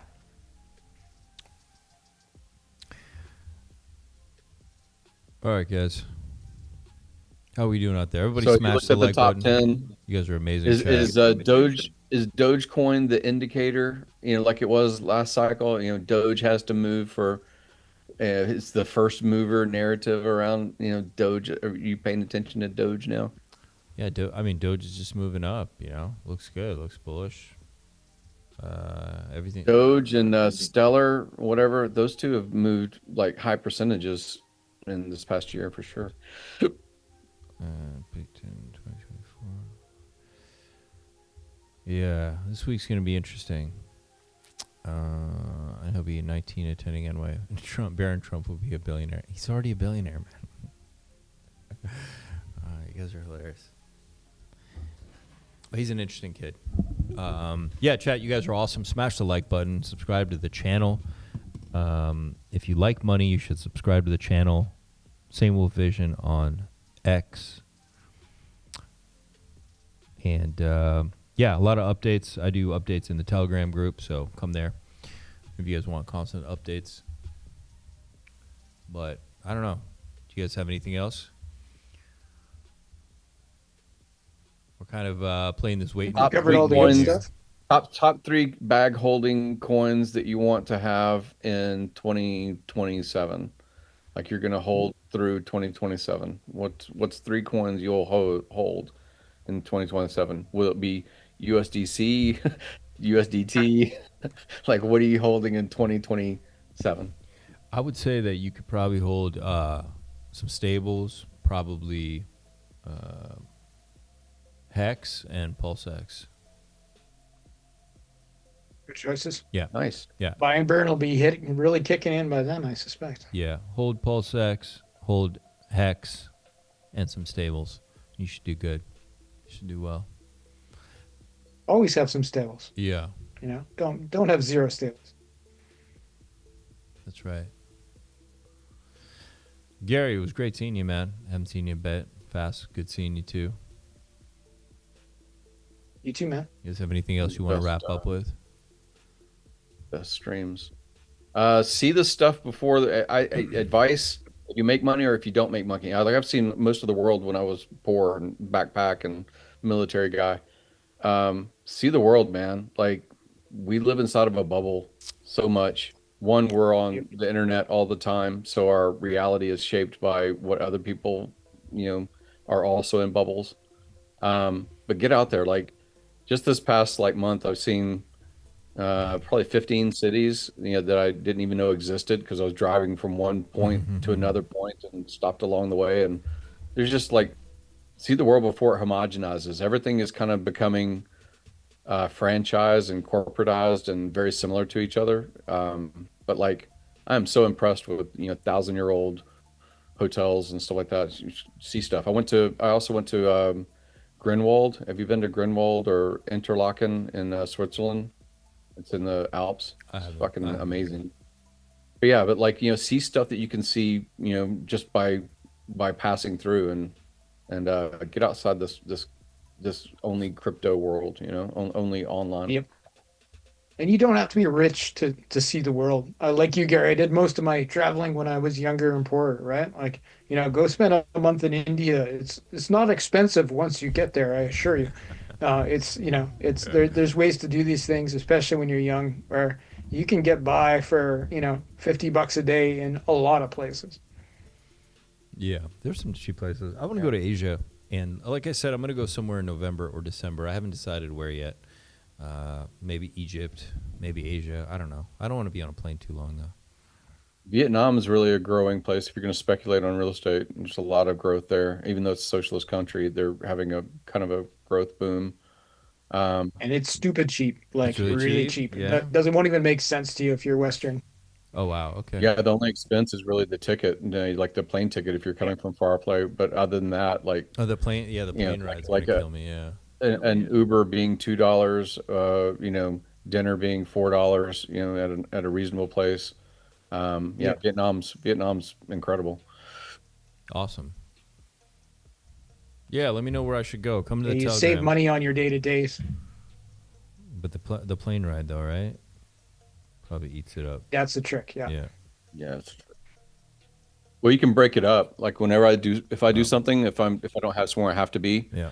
then like plan on 2 cities in between, and spend the night in that city, or a 24-hour or something short enough to where you just have like maybe one hotel or something, and that's worthwhile. That'll break it up and make it interesting. So you can find it, and there's all kinds of like price hoppers and things like that. You can, if you're trying to maximize on price or maximize or minimize on time, being in the air more, or being, laid over in a different city, it's worth it. Like all I'm saying is, like you said something about what's it, Google it Tepley? What's the name of the place? And like Tepley. Go back. Yeah. To Tepley, seeing those places and just the mystery of how these were formed, 10,000 years ago, and what the hell they did. So that kind of stuff can get your brain outside of the anxiety that comes along with finance or something, Yeah. You can save a lot of money.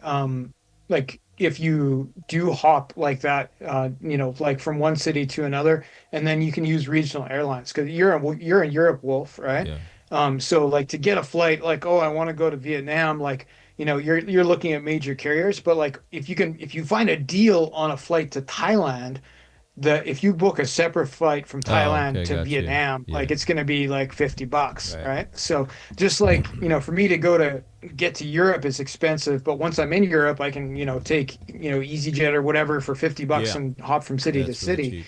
It's the same in Asia and everywhere except for North America. Okay. Nice. Yeah, I'll look at Egypt first, like Sharm el Sheikh or something like that. I haven't been. Check prices out of Turkey to Egypt. Yeah, like something like that. And then if it doesn't look good, then I'll just go to Vietnam for a few weeks.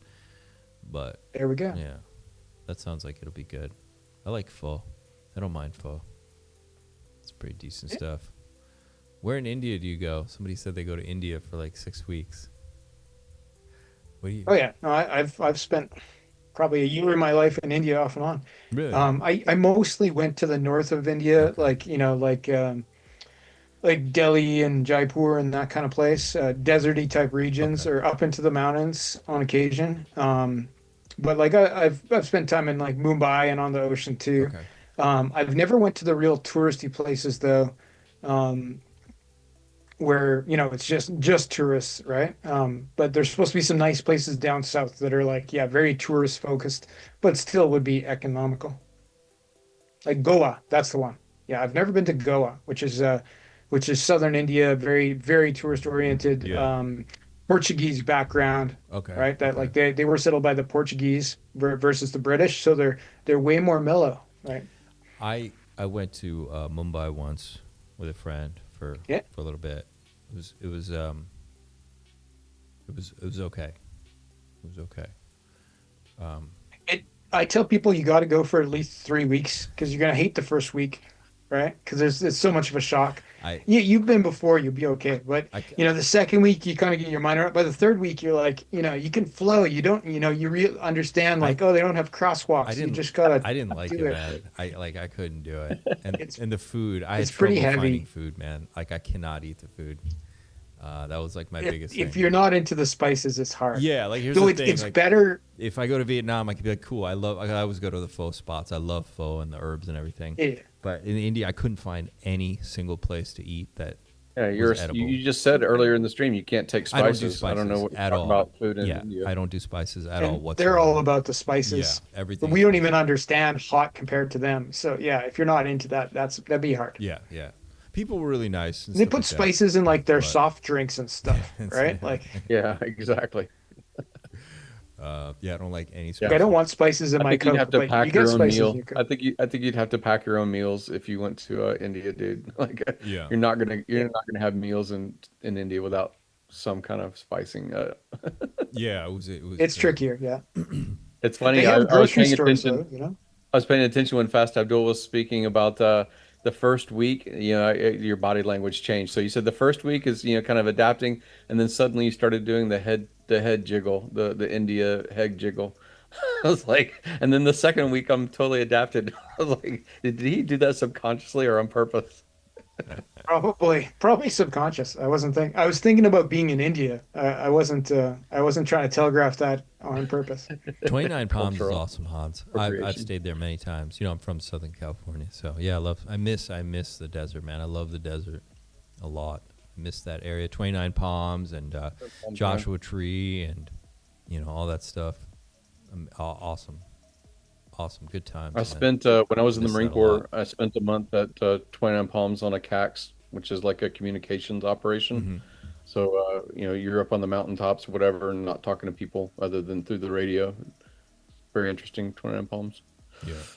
I caught lizards, a lot of lizards. Forgot the name of them. Chuckwalla. I think Chuckwalla is it's a lizard that when you touch it, it puffs up like a puffer fish. Oh yeah. Bit tasty? I took 2 of them home as pets. I lived in Irvine, cool. outside of Camp Pendleton, and I had two of them for about a year. Yeah, they're pretty fun. Like that. I used to have pet snakes when I was a kid. All right, guys, we're gonna stream again. We'll do the FOMC. We'll stream again Thursday. I might do a stream tomorrow just with some news and some other stuff. We'll talk about, I don't know, something. Predict the charts like 10 minutes before Powell speaks. Like, throw up a tweet what you think is going to happen before it happens. Oh yeah, I want to see your prognostication skills. Yeah, but my skills are based off. Don't tweet. Just send me your thoughts 10 minutes before. It'll be fine. Don't tweet. Just DM. I'm gonna start DM me directly. I'm gonna start putting some of the little videos up because the pDAI thing. Did you see that? This played out insane, and I'm gonna go back to the video where I actually drew this. So I drew this live, like literally back here in the middle of summer. In the middle of summer, I fucking drew this. That yellow line that you see was drawn in July. Yeah. Just so you know. That yellow line, that like it's kind of eerie that like I was almost like shaking the first time I saw it because this is almost too close. This is too spot on. I drew this live in July, and not only did it do it did almost exactly what I drew. It popped all the way up here, right where I drew it was going to pop up, and then it collapsed just like I drew. Almost the same wave pattern, especially this area right here where it lined up perfect right here. This is crazy. And so I'm going to go back and clip this one from July because this one is crazy. This one is nuts. And it's coming all the way down. And when I drew this, I think people were like, oh, he's crazy. He's not going down there. I'm like, no, it's coming down here. That's where So I'm going to draw this one. Yeah, smash the like button if you like the alpha. Subscribe to the channel. Come to the Telegram. Gentlemen, it was awesome. So probably the longest stream we've done in a while. Went 3 hours. It was good. Yeah, I catch you next time, man. It's always good hanging with you. Yeah. Talk to you guys later. It's great seeing you guys. All right. Great. Night, everybody. See you.